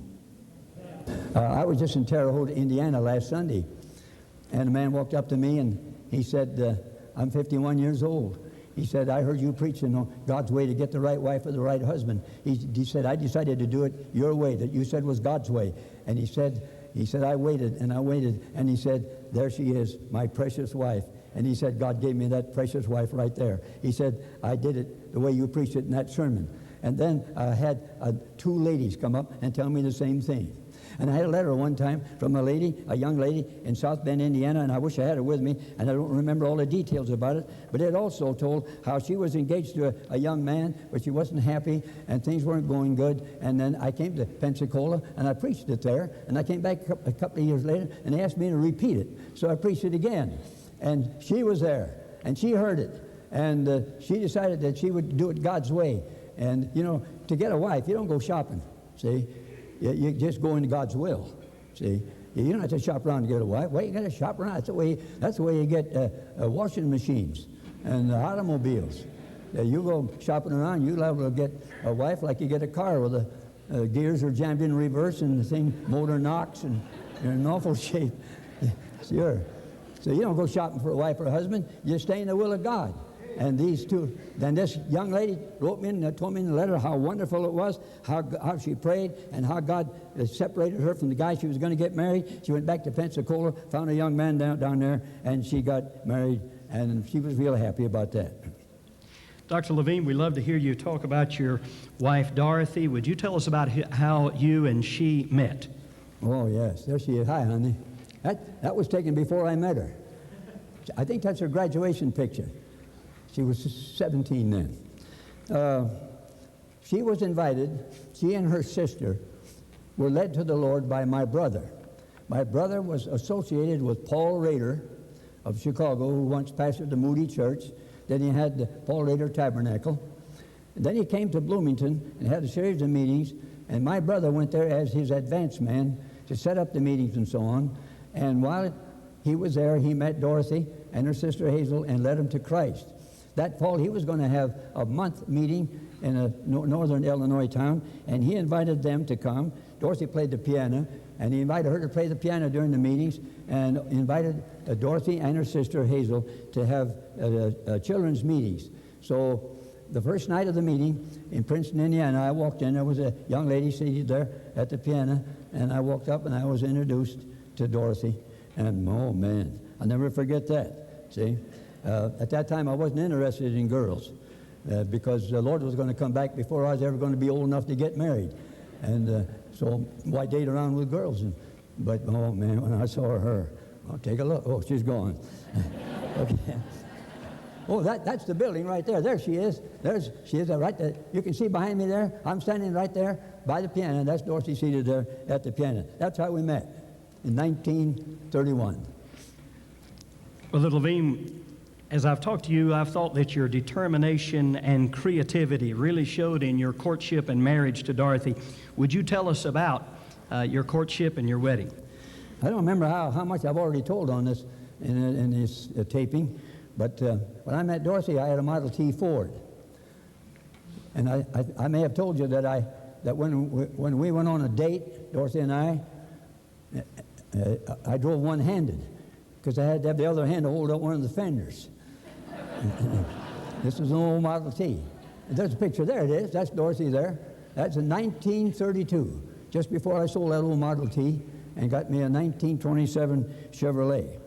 And so then I was out at meetings, of course. Whenever I was anywhere near where she lived at Carlock, I would come over there and see her. And then the year before we got married, 1935, I left Illinois in May, and I didn't get back to Illinois until October. So I was gone part of May, June, July, August, September, nearly 6 months I was gone. And we didn't see each other for 6 months. And but while I was out east in meetings, I wrote a little book called Pre-Wedding Days. I didn't republish it because I was kind of ashamed of it. I was only 19 years old. I didn't know anything in those days. I didn't even know anything about double negatives. So there may have been some double negatives in that book. I don't know. But anyway, one day she goes to the mailbox, and here she gets a little book, and it's written by old man Levin. And there it was, Pre-Wedding Days. We got married the next year. Well, when we got married, I was holding meetings in Macomb again at this church that came out of that 5-week skating rink meeting. So I was holding meetings there, and I wanted to go and see Dorothy, but my car wasn't working real good. So I asked one of the guys in the church if I could borrow his car to go and see Dorothy on Monday. We had Monday nights off, but we had Sunday afternoon meetings in those days. So you know what he said? He said, yeah, you can borrow my car if you'll, when you get Dorothy back over here, if you'll marry her, when you get her back over here. Oh, I said, I think we can arrange that. So I got on the telephone, and I called up Dorothy, and I told her what this guy said, and she said, I'll tell you what we do, let's make it Tuesday night. And Tuesday night was March the 17th. That was the same date that her parents got married. I said, okay, we'll get married next Tuesday night. This was on, let's see, I think I went over on a Saturday. I was just here on a Saturday, that's what it was, and came back for the Saturday night meeting. So Saturday night meeting, I got up and announced, I said, you better be back here Tuesday night, it's going to be a wedding. And I announced it Saturday and Sunday night. I said, Tuesday night, going to be a wedding. And I'm going to bring my Tucci-Wucci over here, and we're going to get married. And we did. And the place was packed out. There wasn't even people, there wasn't even standing room in there. And I preached that night. And somebody said, you're going to preach the night you get married? Well, of course I'm going to preach. Well, sure. The Bible says you preach the word in season and out of season. In season means Sunday morning. Out of season, according to the Greek and Hebrew and Swedish and Italian, means at your own wedding. That's what that means. So I was just being scriptural, that's all. I was just trying to do what the Bible says. And so I preached that night on the subject, the romance of the ages. Jesus Christ is our bridegroom, and we who are saved are the bride. There's a wedding day coming, and we're going to be united to Him forever. Yes. All right, Dr. Levin, would you tell us about Dorothy's love for the Lord and about her spiritual discernment? Yes, you know, Dorothy always was an encouragement to me. You know what? Sometimes she'd preach my sermons back at me. And according to Dr. Bill Rice, when a preacher's wife preaches his sermons back to him, that's the nearest thing you can get to the great white throne judgment. And she preached her sermons back to me. Now, that's what you said when you was preaching the other night. Yeah. Well, in 1933, I was holding meetings right after that Davenport series. I went to a little town called Barstow, Illinois, northeast of Moline, about 30 miles, and I was holding a series of meetings there, and Dorothy had a heart attack. She lived at Carlock, Illinois, which is 10 miles from Bloomington on the way to Peoria on Route 74. She had a heart attack, and she was very sick. And one day, I was working on my old car. I had a 1929 Chevrolet, and this 1929 Chevrolet, something had gone wrong in the motor. and I could just barely get the thing home. And when I tore the bottom pan off, 2 pistons had fallen apart and were lying in the bottom pan. Did I tell this last time we met together? So I didn't have any car. I'd have to walk a couple of miles each night to borrow a car to go to the meetings at Barstow. One night, just as we were getting ready to leave for church, my brother had just come in, and we got a call from across the street. My folks lived on a farm, didn't have any telephone. The kids from across the street came over and said, "We got a telephone call, request definite prayer for Dorothy right away." My brother, who's a preacher, said, "I'll preach for you tonight. I'll lead the singing. I'll take the whole meeting. You won't have to do anything." I said, "No, that'll be harder on me, be easier on me if I keep busy. I won't be thinking about all this." So I led the singing, preached this as usual. Next morning, I heard those kids at the door, the back door, and I heard them say to my mother, they want Paul down there at Carlock, Illinois, quick as he can get there. What had happened was this. A day or two before that, she thought she was dying. It was about 4 o'clock in the morning. She called them all down to her bedside, to tell them all goodbye. Her sister Hazel told me all about it and wrote me about it. And then they said, do you want us to call Paul? You want him to come here? She said, "No, don't call him because he's holding meetings at Barstow, Illinois, and if he stays there, somebody might get saved." So they didn't call me then. It was a couple of days later when we went down. Well, that was in 1933. In 1952, now this is 19 years later, and I'm going to preach in Moline, Illinois.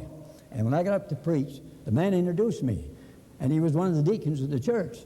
And when he introduced me, he said, I was saved in one of Paul's meetings. So when I got up to preach, I said, "Chet, I didn't know you were saved in one of my meetings." I said, "Where was this?" "Oh," he said, "it was that meeting you had in 1933 up here at Barstow." He said there was 9 or 10 of us kids got saved one night. And that was many years, 19 years later. He said, "They're all living for the Lord, except one that I don't know about." He said, "I was saved, my brother Herb was saved, and my other brother was saved, and I knew these guys, grew up with them as kids. They were all saved." And Dorothy's sitting out there. And I looked at her and I said, "Honey, that's the meeting that you didn't let them call me out of because you said if I stayed there, somebody might get saved." Now we learned about it 19 years later. Now let me tell you something else more up to date. And this is September the 11th, 1995, this year. I was preaching at Manitoumi Camp over near Metamora to some senior citizens. I was sitting next to a man at the dinner table, and we got to talking, and I said, "Where'd you get saved?" And he said, "Well, I got saved one of your meetings." "Oh," he said, "You did?" I said, "Where was that?" "Oh," he said, "Little town of Barstow." I said, "Long time ago." He said, "Long time ago, little town of Barstow." And I said, "That's the meeting." I said to myself, hallelujah. Now I'm hearing about another one who got saved in a meeting where Dorothy didn't let him call me out of because she said if he stays there, somebody might get saved.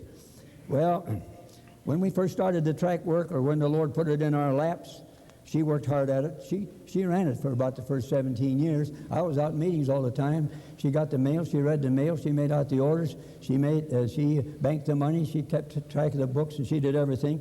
Then her dad got sick, and about 1953, and he never recovered, and he was on his deathbed there, and so we had to move the work to Waterloo, Iowa. But Dorothy was always encouraged me. See, I didn't have any education, as you know. I told you about that, I think, before. But she encouraged me. I said, I'd like to finish my high school. I was in my 30s then. She said, "You're going to go ahead and do it. You can do it." So I did. I finished high school by correspondence. I took some courses in journalism. I took some Bible courses. And I also took voice lessons in Chicago. And I was taking voice lessons and journalism lessons and Bible courses and high school all at the same time that I was traveling all over the country with Bob and holding meetings. So I was kind of busy in those days, but Dorothy always encouraged me. She encouraged me to take the trip to the Holy Land in 1973. And then there's a couple of incidents I'd like to tell you about experience with two pastors. I don't know if we really have the time for that. How much time? How much? Got a little time? Yes, sir. Go ahead. Okay. There was a preacher in a certain town in Illinois. I'm not going to tell you what town because I don't want to get shot at. But it's not the town you're thinking of either. It's another town. but I'll tell you something else. It's not too far from here either. But in this town, there was a preacher that asked me to come for meetings. And it was back in this was before we were married. And one time as I was driving soon, stopped to see Dorothy, I showed her the letter from this preacher. And she looked at it and read it. And you know what she said? She said, I hope you don't go there. And I said, why do you say that? She says, because I don't trust this guy. Now, she'd never met him. All she had was a letter. And I said, well, what makes you say that? She said, I don't know, but I said, there's something about this letter. She said, just hope you don't go there. Well, in the meantime, he had Billy Sunday there for a series of meetings in January 1935. And they had a big crowd. And this preacher invited Bob and me to come and sing in Billy Sunday's meeting. So we went. And the place was jammed and packed out. And it was so packed that my chair was right here. I was seated can I move around? If I move around a little bit, can you still hear me? Okay. The chair was right here. And I was sitting right next to the pulpit where Billy Sunday was preaching. And we had this big crowd there. And so on the way back to Carlock that night, I said to Dorothy, I thought, boy, that would convince her I ought to go there for meetings, big crowd like that and all that. I said, now what do you think? Do you think I ought to go there for meetings now? No, she says, now, after having met the fellow, now she says, I think more than ever that you shouldn't go. Now, how do women know that anyhow? That women's intuition, whatever in the world that is, I don't know, but boy, it was working then. And she said, I hope you don't go there. Well, of course, being ornery and young and unmarried, I booked him for a whole month, see? And we weren't married yet, so I could just do as I pleased. And so I booked him for a month, and she didn't say anything about it. But about a month before the meetings were to begin, this man canceled the meetings, and then I learned that he renounced everything that he ever said he believed. He almost became an infidel, and he joined the Unitarians and denounced the deity of Christ and just rejected the whole thing. And Dorothy had him figured out from the very beginning by one letter. Now, how they do that, I don't know. At one time in Whittier, California, they were without a pastor, and we were there in meetings, and after we'd retired one night, Dorothy says, this guy that we're staying with, he got a woman on the side. And I laughed. I said, how do you know that? Well, she said, I don't know, but I know it. She says, he got a woman on the side. Well, I said, now, he doesn't have a woman on the side. He's running this church in the absence of the pastor. She said, that might be, but he's got a woman on the side. You just wait and see. And sure enough, she was right. About a month later, we found out that right while we were there staying in his home, he had a gal on the side, and he was a hypocrite. Dr. Levin, we've heard you share about your wife Dorothy and your love for her. Would you share with us about her sickness and homegoing? I began to notice some strange things in her behavior and her talk about 1986, especially during the latter part of the year. And it just began to get a little worse and a little worse and a little worse. And she went with me to the Bill Rice Ranch in 1986, 87, and 88. We almost didn't make it in 87, and I didn't think we were going to make it in 88. We finally got there, but it was a little rough. And then this Alzheimer's disease really took over. It became a 24-hour-a-day job. I loved it. I don't have any resentment about it whatsoever. It was 24 hours a day. I not only had to be in the same house, I had to be in the same room with her. If any of you ever get a wife or a husband or a close relative or a loved one and they get Alzheimer's, let me give you a couple of tips. Some of us learned this before we realized what the trouble was. But don't argue with them. Don't get mad at them. Don't shout at them. Don't tell them they're wrong. They are wrong. Nearly everything they say is wrong. Nearly everything they do is wrong. But don't tell them it's wrong. Why? Well, it doesn't do any good. They're sick. They're sick. And they don't understand that it's wrong. And it just confuses them, see? You know what I learned? If you ever get somebody that's near to you that's got Alzheimer's, learn to give them as much love as you know how to give them. And instead of yelling at them and hollering at them and arguing with them, whisper to them. Whisper to them. And I learned to whisper to Dorothy. And I can remember on many occasions when she was really worked up. I was a stranger in the house. I was there to kill her. That's the only reason I was there. I was going to kill her, and she would try to get me out of there, and I'd start whispering to her. And I remember one night I was getting ready to go to bed, and she was standing there, and she thought I was somebody else, and I started whispering to her, and I'd whisper and I'd say, I'm your husband. And she'd look at me and she'd say, "You are?" And I'd say, "Yes." "And I love you." "You do?" I said, "Yes. I'm your husband. I love you."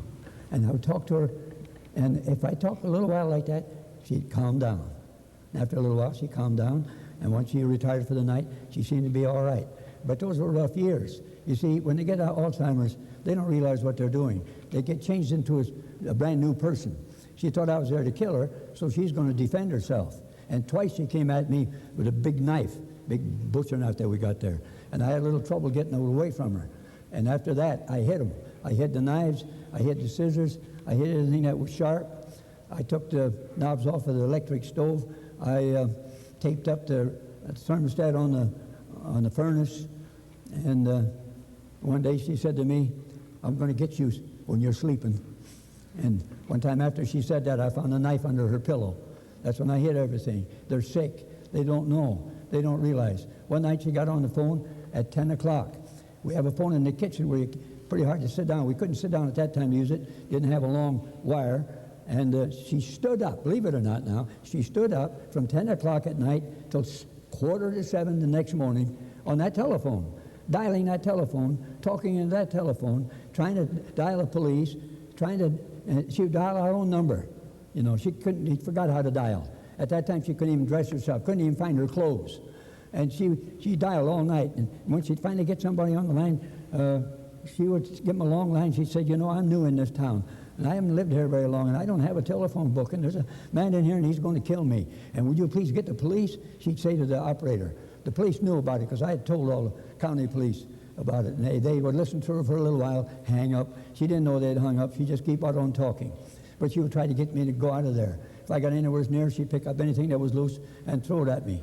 And those were rough years. Those were rough years. But there was one thing I didn't want. I didn't want her to go to a hospital, and I didn't want her to go to a nursing home. But through a series of events, she landed in the hospital. They took her from our church to the hospital one night. And when I went there, they told me, they said, "You can't see her." I wasn't even allowed to go see her. And my niece was there, a couple of other relatives. I see a couple of my nieces back there. "Hi, girls. Glad you came tonight." They were there, and it was. I just broke down and cried because you know what I knew? I knew she'd never be home again. Never be home again. And that night I went home, and then about midnight I got home. Never even took my clothes off. I just walked the floor from the kitchen, dining room, front room, bedroom. Turn around, bedroom, front room, dining room, kitchen. About wore the rug out. I just went back and forth all night long crying. And preachers are not supposed to cry, and men aren't supposed to cry. But even so, I cried all night. And the next day, after I had walked the floor all night, I didn't feel a bit tired. I felt just as if I'd had 8 hours of sleep. But that was the beginning. And they took her to the hospital from our church, kept her for about 10, 12 days. And they told me she had to go to the nursing home. And when I signed those papers to go to the nursing home, it's like somebody chopping my heart out. I could hardly stand it. And then about 15 months in the nursing home, I'd go down there each day and feed her. And I'd talk to her. And she was, at first it was very hard for her and for me both. I never did tell her goodbye. At first she thought I'd come to take her home, see. And she'd say to the nurse, "That's my husband, he's come to take me home now." And then I'd have to get her distracted, and I'd sneak out. And then after I was gone, she said to the nurse one day, "He's out there getting the car warmed up because we're going home now." And so those were hard days. And I would talk to her, and sometimes she wouldn't know me, but we'd talk, and I'd say, "Do you love me?" And sometimes she'd say yes, sometimes she'd say no. And if she said whatever she said, I'd ask her why. "Do you love me?" "No." "Why not?" "Because I'm too busy." Or, "You're too old." Or, "You don't have enough money." And these answers were instant. She never had to think of them.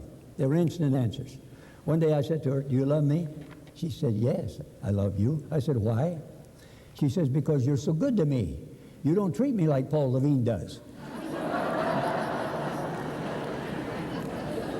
One time I said, "Do you love me?" She said, "Yes." I said, "Why?" She says, "Because you've lived your whole life for Christ Jesus." There were a few times when she prayed, And during those few times that I heard her pray, you'd never thought there's anything wrong with her mind at all. Beautiful prayers. And so that went on then for another 15 months. And then in September last year, she had a stroke and was in the hospital a few days, came back to the nursing home, and on the 10th day of October, soon be a year now, she died at 5 o'clock in the morning. There were several of us there. My niece, who's here tonight, was there, and one or two others.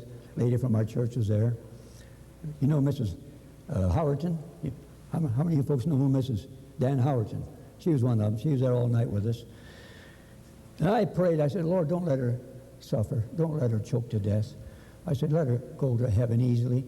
And so I put my ears down on her lips, and I could hear every breath, and each breath was further apart, and each breath was fainter, and I never heard the last one. So she just peacefully went on to heaven. It was a devastating blow. I know we're Christians. I know we sorrow not as others who have no hope. I know that. But brother, I know they're absent from the body and they're present with the Lord. I know something else. They're not here too. And if they're not here, you miss them. And if they're not here, you're going to cry.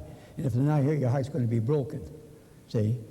And I remember at the cemetery, as soon as the preacher said his last words, you know how people stand around the cemetery and they all talk and visit?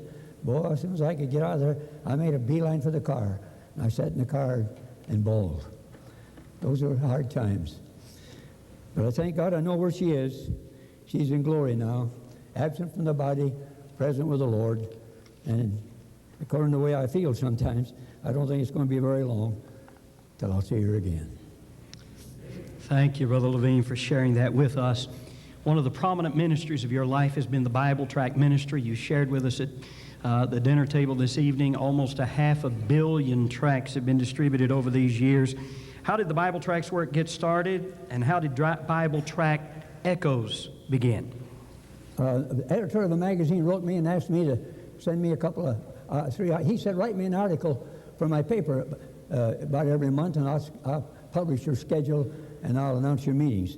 So I wrote a little article called The Tragedy of a Wasted Life. People read it, requested it in tract form. And I wrote another one called Two Kinds of Death, and they did the same with it. And we printed 3,000 of each and thought that was the end of it. But after they were gone, they wanted more, so we printed 10,000. And then they wanted more. So the next thing you know, we were printing 25,000, then 50,000, and 100,000. There have been times now when we have printed 1 million at a time. And that's how we got started. It wasn't anything we planned to do. But God has blessed it. There was a young man in the Air Force during the Korean War, 1951. And he's walking down the streets of Manila where he was stationed. And some other airmen from the United States gave him one of our tracts, that one called Two Kinds of Death. And this young man took the tracts and read it. And about 2 weeks later, he wrote me a nice letter, said he'd gotten saved through the reading of the tract. And he signed the tract, sent it to me, sent the decision slip to me, wrote me a nice letter. And then he said, now that I'm saved, I want to come back to the Philippines as a missionary. So his name is Bob Hughes. And Bob Hughes came back and he graduated from Baptist College in Springfield, Missouri, got himself a wife, went back to the Philippines, went to the island of Cebu, started to work. They grew to they were averaging 5,000 people, and that church has started scores of other churches in the Philippines. That church has. And there's a fellow over there right now by the name of Rick Martin. And when Bob Hughes came back to America, shortly before he died young at 42, and before he died, he was preaching at a preacher's conference, and there was a young fellow there by the name of Rick Martin, and Rick Martin got so enthused through the preaching of Bob Hughes that he went to the Philippines, and he's doing a great work over there. How many know who Rick Martin is? See, there's people here who know Rick Martin. And that all came about through the conversion of Bob Hughes through that tract. Did you know that during the Korean War, the South Korean Army had 600,000 soldiers in it, and during that Korean War, we got one of our tracts into the hands of every one of those 600,000 soldiers in the South Korean Army. They had some chaplains in there that really loved the Lord, and we sent the tracts over there by the boxfuls, and they unboxed them and they gave them out and gave them so that every member, we got a lot of pictures, a lot of slides showing these tracts being distributed, and what a joy it was to reach these people with this Word of God. We've printed now over 471 tracts, 471 million tracts, in 94 languages, and we're working on 5 more: Hungarian, Romanian, Swedish, Bulgarian, and Chinese. We have sent to Russia, since 1991, over 6 million Russian tracts. And since 1993, we have sent to the Philippines over 5 million tracts. This year, we've printed over 6 million tracts so far. And so we rejoice that God has been so good to us in allowing us to have this ministry. It wasn't anything that I planned to do, but it's just the way God led in it, and He's blessed it and prospered it, and we hear people being saved constantly. And now we have, it was just Dorothy and I in the beginning, and now we have this staff, part of which I introduced you to, and there's been some good conversions. By the way, there was a missionary that went to Burma, and his name was Adoniram Judson. He went under the Northern Baptist Convention, which became the American Baptist Convention. And some of those preachers over there apostatized. And one of these unbelieving, unsaved preachers over there got a hold of our New Birth tract and some other tracts that I don't know what they were. But a friend of mine, Wayne Van Gelderen, pastor of Marquette Manor Baptist Church up in Downers Grove, Illinois, was over there in Burma, and he met this guy. He met this preacher who had gotten saved reading these tracts. And he found out that this preacher had started 75 more independent Baptist churches over there. And when he came back to America, he told me about it on the telephone. Then I wrote the man, and I got a letter back from him. Sure enough, he had. And that's how he got saved, was through the tracts. And he had started 75 more churches. So we rejoice in that. And I think of another man who was unsaved. He was a Sunday school teacher in the Chicago area, and he went to the railroad station one night, take his brother to the station, and he saw a tract rack on the wall, and he picked a New Birth tract out of there, read it, and he got saved, and he became a pastor, and I preached in his church. So God blesses the tracts, and if you don't use tracts, you ought to get in the business of it, because God uses His Word, and He uses it in tract form as well as other forms. What is your life verse, Dr. Levin? My life verse is Romans 8:28. We know that all things work together for good to them that love God, to those who are the called according to His purpose. That is also Dorothy's life verse. Many, many times Dorothy and I discussed this verse. All things work together. We knew that not all things were going to be pleasant. We knew that not all things were going to be nice. We knew that not all things were going to be comfortable. But we did know that all things were going to work together for good to them that love God. What verses comfort you the most, Brother Levin? The 2 special passages of Scripture that comfort me the most. 1 Thessalonians chapter 4, beginning at verse 13 through 18. I won't take the time to quote them all for you now. But in among these verses, the Lord Himself shall descend from heaven with a shout, with the voice of the archangel, and the trump of God, and the dead in Christ. That's Dorothy, and my mother, and your loved ones, and a lot of others. The dead in Christ shall rise first. Then we which are alive and remain shall be caught up together with them in the air, to meet the Lord in the air. Wherefore, comfort one another with these words. Boy, those are great words. Then, a companion passage is 1 Corinthians chapter 15, beginning at verse 58. Behold, I show you a mystery. We shall not all sleep. He's talking about when Jesus is coming back. And what he's saying is, when Jesus comes back, we're not all going to be dead. See? So there's going to be some people living when Jesus comes back. And so he says, we shall not all sleep, but we shall all be changed. Whether we're dead or alive, we're going to be changed when He comes.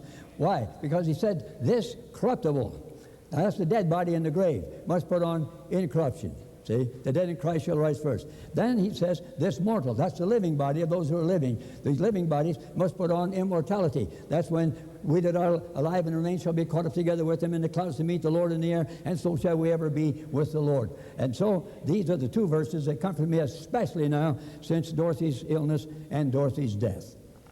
Dr. Levin, we enjoyed hearing you talk about both your wife and your mother.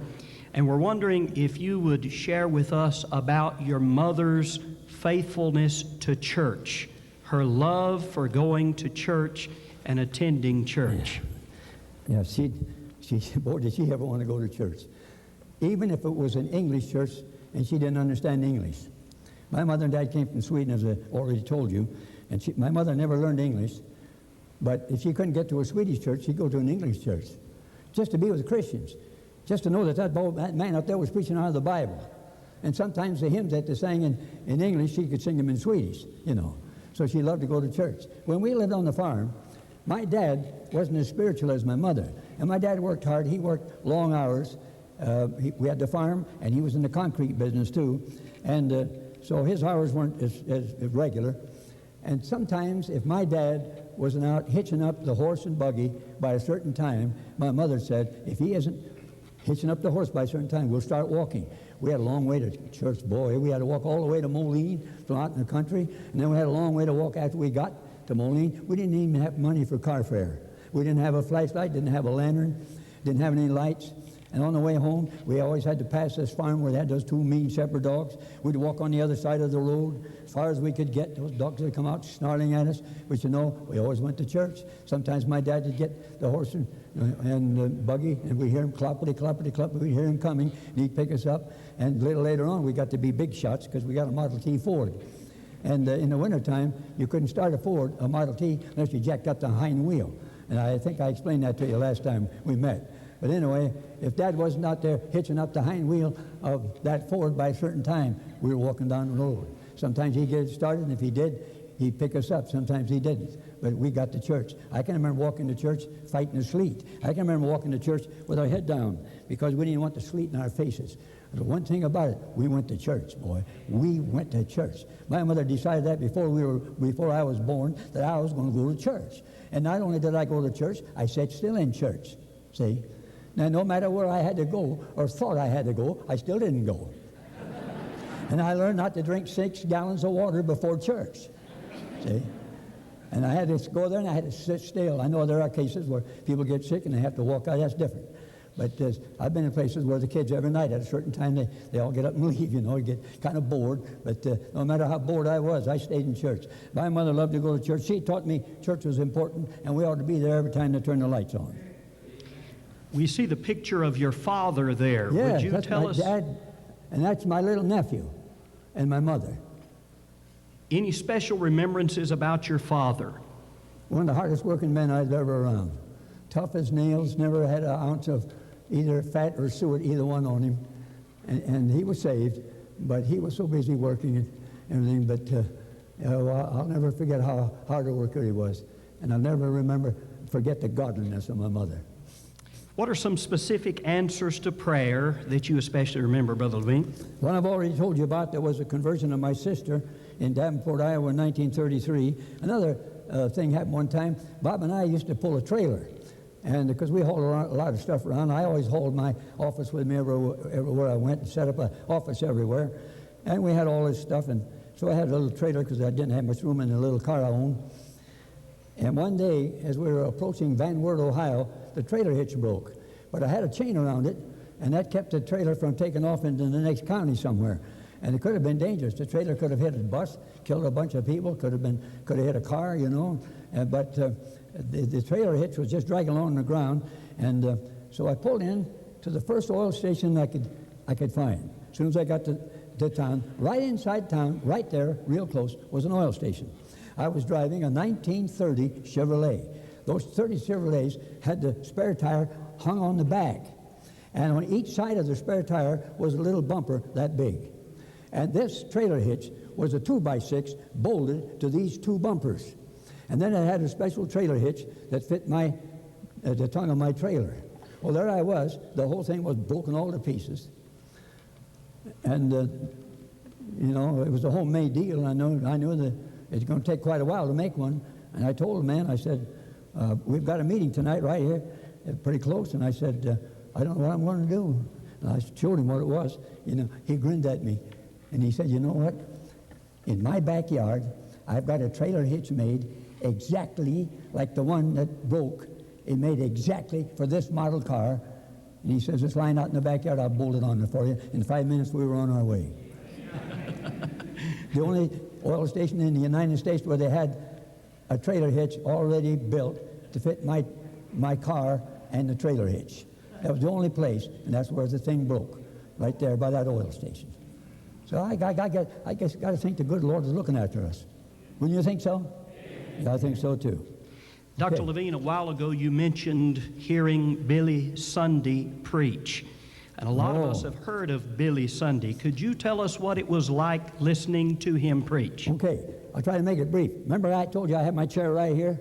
My chair was right here, and the pulpit, this was the end of the platform. And the other end of the platform was almost as far as that wall, because it was a great big long building. So Billy Sunday had his notebook on this pulpit, and it was about that thick, about an inch and a half thick. That was one sermon, see? All those pages. And on each page, 3 or 4 words, that's all, printed in great big letters, so that he could walk back and forth across the platform and take a look at that, and he could pick up what he needed, just 3 or 4 words. But in this case, the pulpit was on this end of the platform, and he was preaching all up and down that part of the platform. So the way he did, he would stand by the pulpit and he'd turn a few pages, and then he'd look at it, and then he'd go wham, he'd hit that pulpit with all his might. And then he'd take off down here, and he'd walk back and forth and back and forth and back and forth, preaching and hollering and yelling and carrying on. And then after a while, all of a sudden he'd kind of run out of steam and he'd quit. And then he'd quit preaching, and then he'd walk back to the pulpit. And walking back to the pulpit, he'd talk to himself, like all of us old folks do, you know. See, he was an old guy then, clear up in his 70s. And so he would talk to himself, and I could hear him, because that's when I could hear good in those days. And I could hear him. And as he'd come walking back to the pulpit, he would say something like this. He would talk to himself, and he'd say, I think I'll just quit in a minute. I think I'll just quit. I just think quit. Then he'd stop, and he'd turn a whole bunch of pages, take another look, and smack that pulpit, and away he'd go again, see? And he'd preach and holler and yell and carry on, and then he'd stop, and then he'd walk back there, and well, do you think I'll just quit now? Yeah, why don't I just quit? I think I'll just quit. And that's the way he talked to himself. He did that at least 5 times during the sermon. I don't know if anybody else heard it, but I heard it. And it just thrilled me to death to be able to sit there, a young kid, only 19 years old, sitting there listening to this old warrior preach and see his style. He didn't go to seminary. They didn't teach it that way in seminary. But he had his own style. That's the way he preached. Romans 8:26 says, we know not what we should pray for as we ought. Can you give us an illustration of that verse, Brother Levin? Yes. 1938, I was needing a mandolin. My mandolin was old. My mandolin case was falling apart. And everywhere Bob and I were together, as I've told you before, we had a prayer meeting every day. Bob and I would kneel and pray. We'd read the Bible and pray together.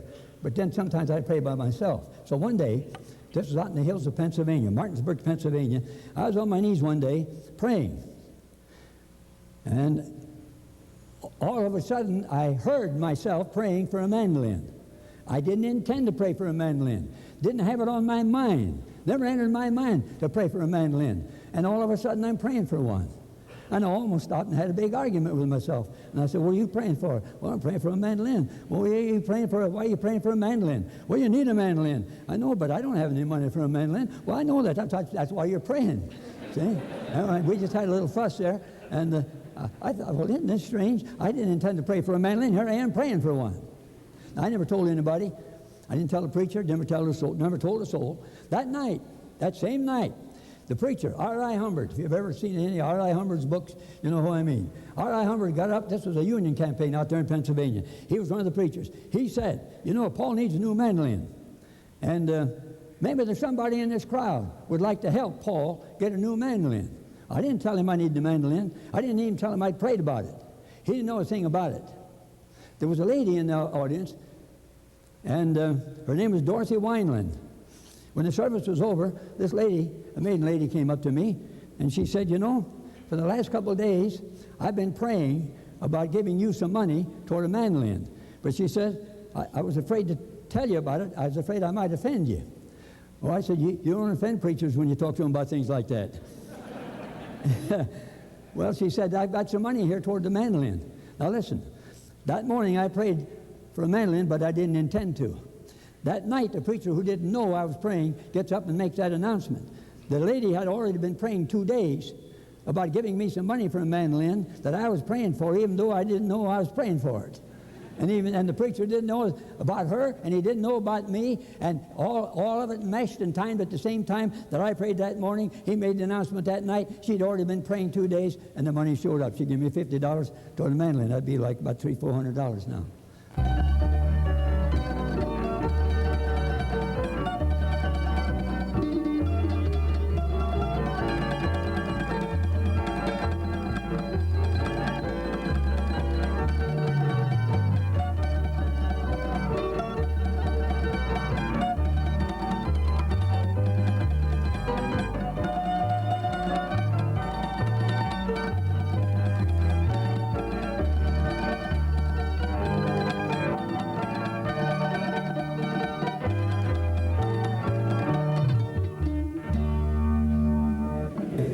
You see, we know not how to pray for, Romans 8:26. We know not how to pray for as we ought, but the Spirit himself makes intercession for us with groanings that cannot be uttered. And if we don't have sense enough to pray for what we ought to pray about, sometimes he just prays it through us. As an evangelist, Dr. Levin, you've been able to see many people trust Christ through the years. Can you share any outstanding conversions that you remember? Oh, boy.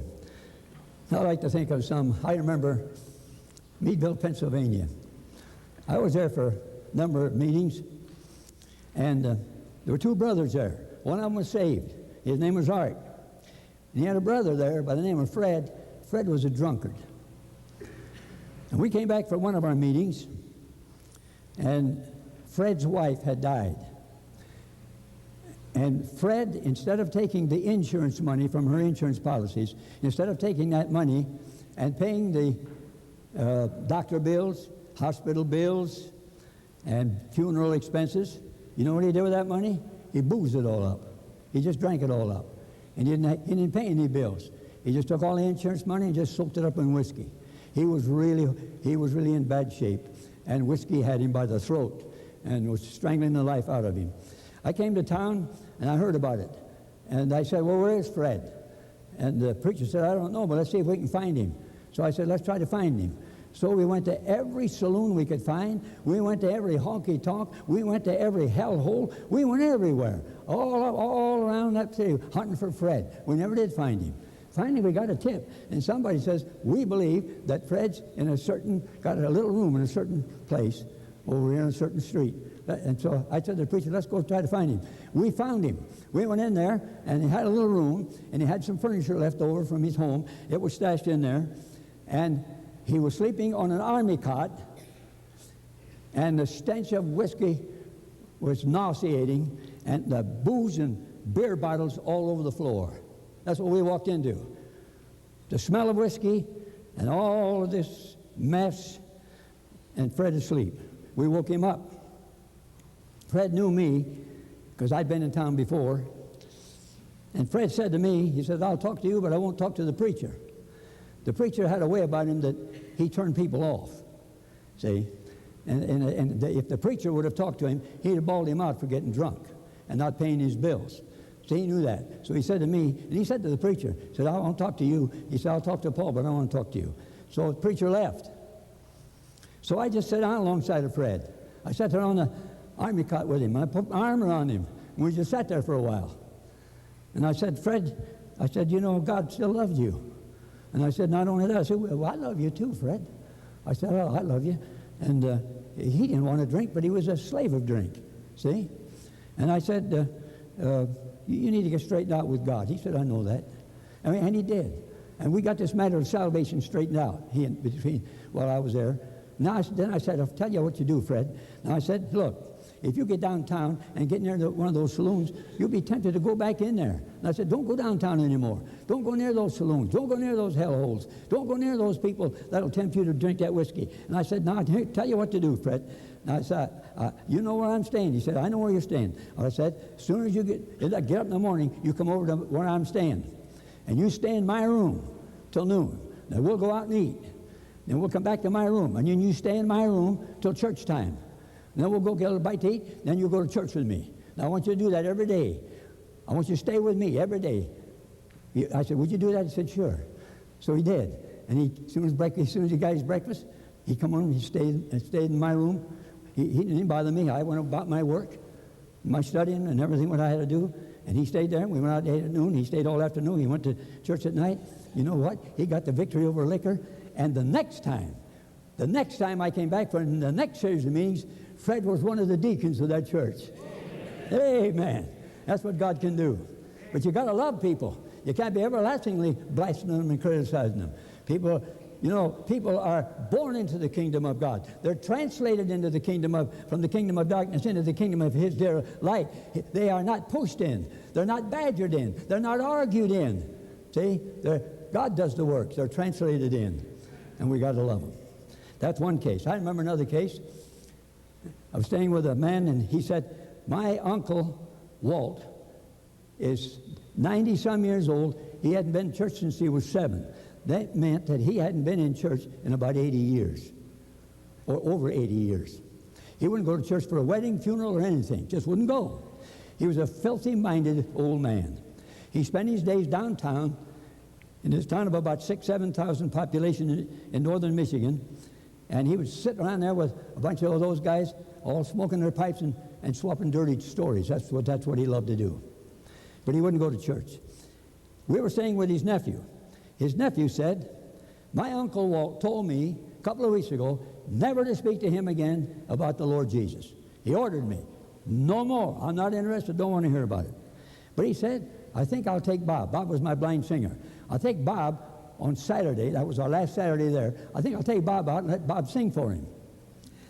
This nephew had already bought his Uncle Walt a Schofield Bible. He took Bob out there, and Bob sang for him. And then the nephew asked his uncle to come to church that night. Of course, he didn't think he was going to come. He hadn't been in church in 80-some years, and he'd already told him not to ever talk to him about that again.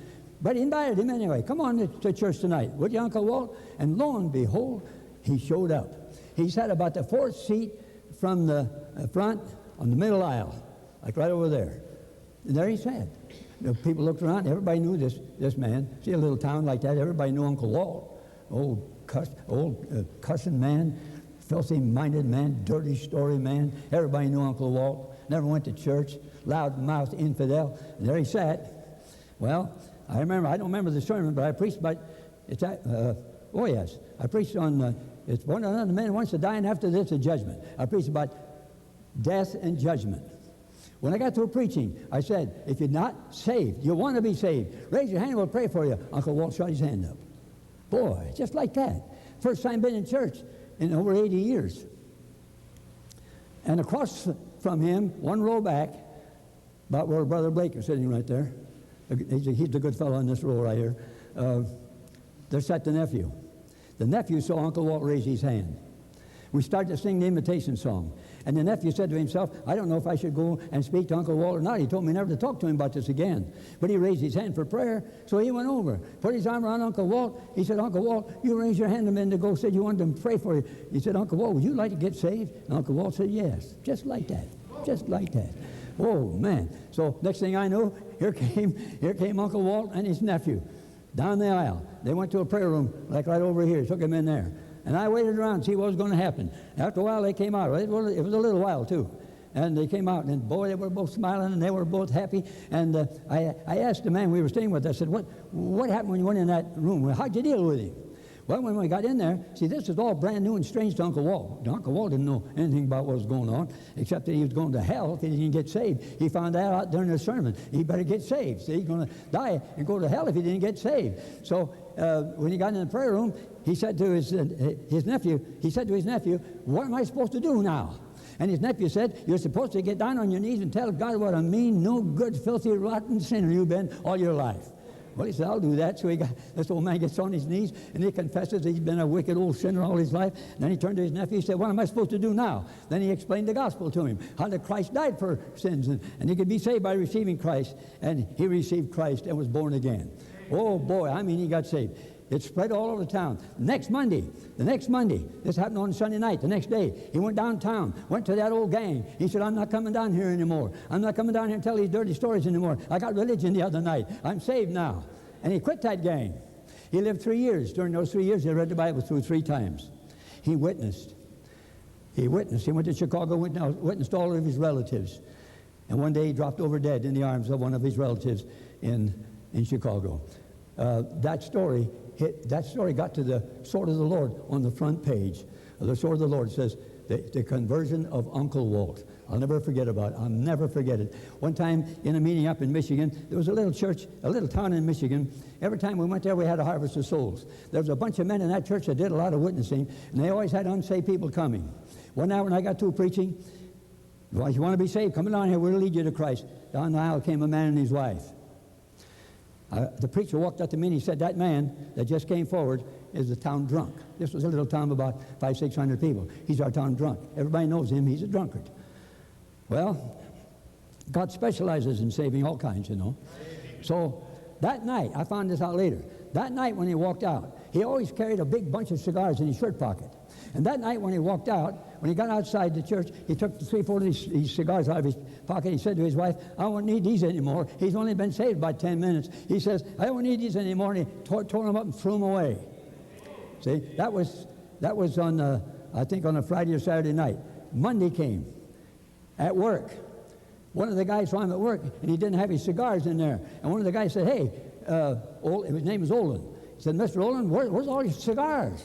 And Olin said, I don't need them anymore. Whoa, the guy made fun of him. He said, I suppose you're going to tell me you got religion. And you don't need your cigars. No, he said, I didn't get religion. I got something better than that. He said, I got saved the other night. And he said, you ought to get saved too. He's already witnessing. And he witnessed to this man. You ought to get saved. You don't know how long you're going to live. You better get saved before you die. And the man laughed at him. And the man said, well, I said, you know what I'm going to do in 3 years? He said, what? I'm going to retire. In 3 years, I'm going to retire. And he said, then I'm going to go fishing, do anything I want to do. He said, in 3 years, I'm going to retire. He's not interested in getting saved or getting right with God. He's not interested in heaven or anything else. And on the way out of the factory, that same day, that same man dropped over dead. Believe me, that made an impression on Olin. We went to Olin's house. That's when we came back later on from meetings. We went to Olin's house one day to eat, and I noticed he was very nervous. He was walking back and forth while we were finishing our meal. When we finally got through with the meal, he said, Paul, come on, I want to show you something. He took me in the room, and he said, that's my sailor boy. Showed me a picture on the wall. That's my sailor boy. He said, my sailor boy got killed in the service. He said, I don't know if he's saved or not. And he says, my sailor boy is in hell. It's my fault. He said, if I'd have got saved sooner, maybe my sailor boy wouldn't be in hell now. Then he showed me a picture of a young lad, about 13. He said, that's my little boy. And he said, he accidentally hung himself out in our backyard. And he said, I don't know if he's saved or not. And he said, if my little boy is not saved, if he missed heaven, if he's in hell, it's my fault. I should have got saved sooner. Olin really got saved that night when he came forward. His life was transformed. And there have been others. I don't remember them all. But God's good to give us meetings where we see people get saved. And I remember a couple coming to Christ, and then later on they became preachers. Oh, boy, he became a pastor of a church. And let me tell you about another man that he didn't get saved at one of my meetings, but we stayed in his home. We stayed in his home. And before he got saved, he got interested in a girl, and she invited him to go to church with her one night. Now, he was already a church member. He was a church member who had a Bible, believed in some kind of a God, probably been sprinkled, thought he was doing all right. And on the way out, as he and his girlfriend were going out, this fellow, whose first name was Burl, the pastor stopped him. And the pastor said to him, he met him, glad to meet you, Burl. By the way, are you saved? And it made Burl mad. And when he got outside, he said to his girlfriend, I'm never going back to that church. Never. He said, the idea, that guy asking me if I was saved. Doesn't he know that I belong to such and such a church? Sure, the preacher knew that. But that's not what he asked him. He didn't ask him if he was a church member. He asked him if he was saved, if he was born again, if he was going to heaven. And it made him mad. Well, then the war came along, World War II, and he's on a boat out in the Pacific. And the Japanese are sinking a lot of boats. And he got to thinking about it one day. If the Japanese were to sink this boat, I'd drown. Would I go to heaven? Would I really go to heaven? I told that preacher back home I'd go to heaven if I died. But I don't know if I'd go to heaven or not. So Mr. Burl Calloway, this very fine businessman, he sold lumber by the carloads. This man who was very morally right and good, and very religious, and a church member, got on his knees. He found a place all by himself and got on his knees, and he received Jesus Christ out there somewhere in the Pacific. Nobody else around. Then he came back home and married this gal, and then we came for meetings. We were staying with him. And he said to me one day, he said, would you like to go with me on my sales route? He would call on different lumber yards, sell them lumber by the carload. I said, sure. So you know what? Everywhere we went, I could tell that he had been witnessing to that big shot running that lumber yard. See? I could tell it wasn't on spur of the moment. This was his lifestyle. See? And so he would say, hey, let's go have a cup of coffee. And the reason for that cup of coffee is to get him away from the lumber yard so he could talk to him about the Lord. Boy, I drank more coffee that morning. Man, I drank so much, I don't need any more coffee as long as I live. So we go in there and we sit down and we get our coffee. And he pulled a tract out of his pocket. He said, I still love you. I'm still praying for you. He said, would you read this one? He said, I'm still praying for you. And everywhere he went, Burl Calloway was witnessing to these other men. And he's the man that got so mad at the preacher who asked him if he was saved that he said he's never going to go back to that church again. And the reason I'm telling you this is there might be some people here tonight. You say, Brother Paul, I'm not like Mr. Olin the drunkard. And I'm not like Fred Linton, the drunkard. I'm not that kind. You might be like Burl Calloway. You're a good man. You're a religious man or a woman. You go to church. You pray. You say prayers. You give money. You believe in God. You join the church. You go to Sunday school. Maybe you teach a Sunday school class. You might even be a preacher. But if you haven't been born again, you'll go to hell just like anybody else unless you accept Jesus Christ as your Lord and Savior. And my friend, I say it with all the kindness that I know how to say it, but I say it because it's the truth, and I say it because Jesus said it. See, Jesus said it. How shall ye escape the damnation of hell? I hope, my friend, that everybody in this church tonight is saved. I hope so. But if there's one person, a boy or a girl, a young lad or a young person, a father or a mother, boy, if anybody ought to be saved, it's mother and dad. If anybody ought to be saved, it's husband or wife. If there's a husband or wife, mother and dad, grandma and grandpa, uncles, aunts, anybody, whoever you are, religious, and you're not born again, don't leave here tonight till you let somebody take a Bible and show you how to accept Christ. In just a few minutes you can be saved and you can know it. You don't have to go out here lost. You don't have to go out here unsaved. And you who are watching this tape, right there where you are, right there where you are, you can get on your knees and you can say, Lord Jesus, I believe that you died on the cross for my sins, who his own self bare our sins in his own body on the tree.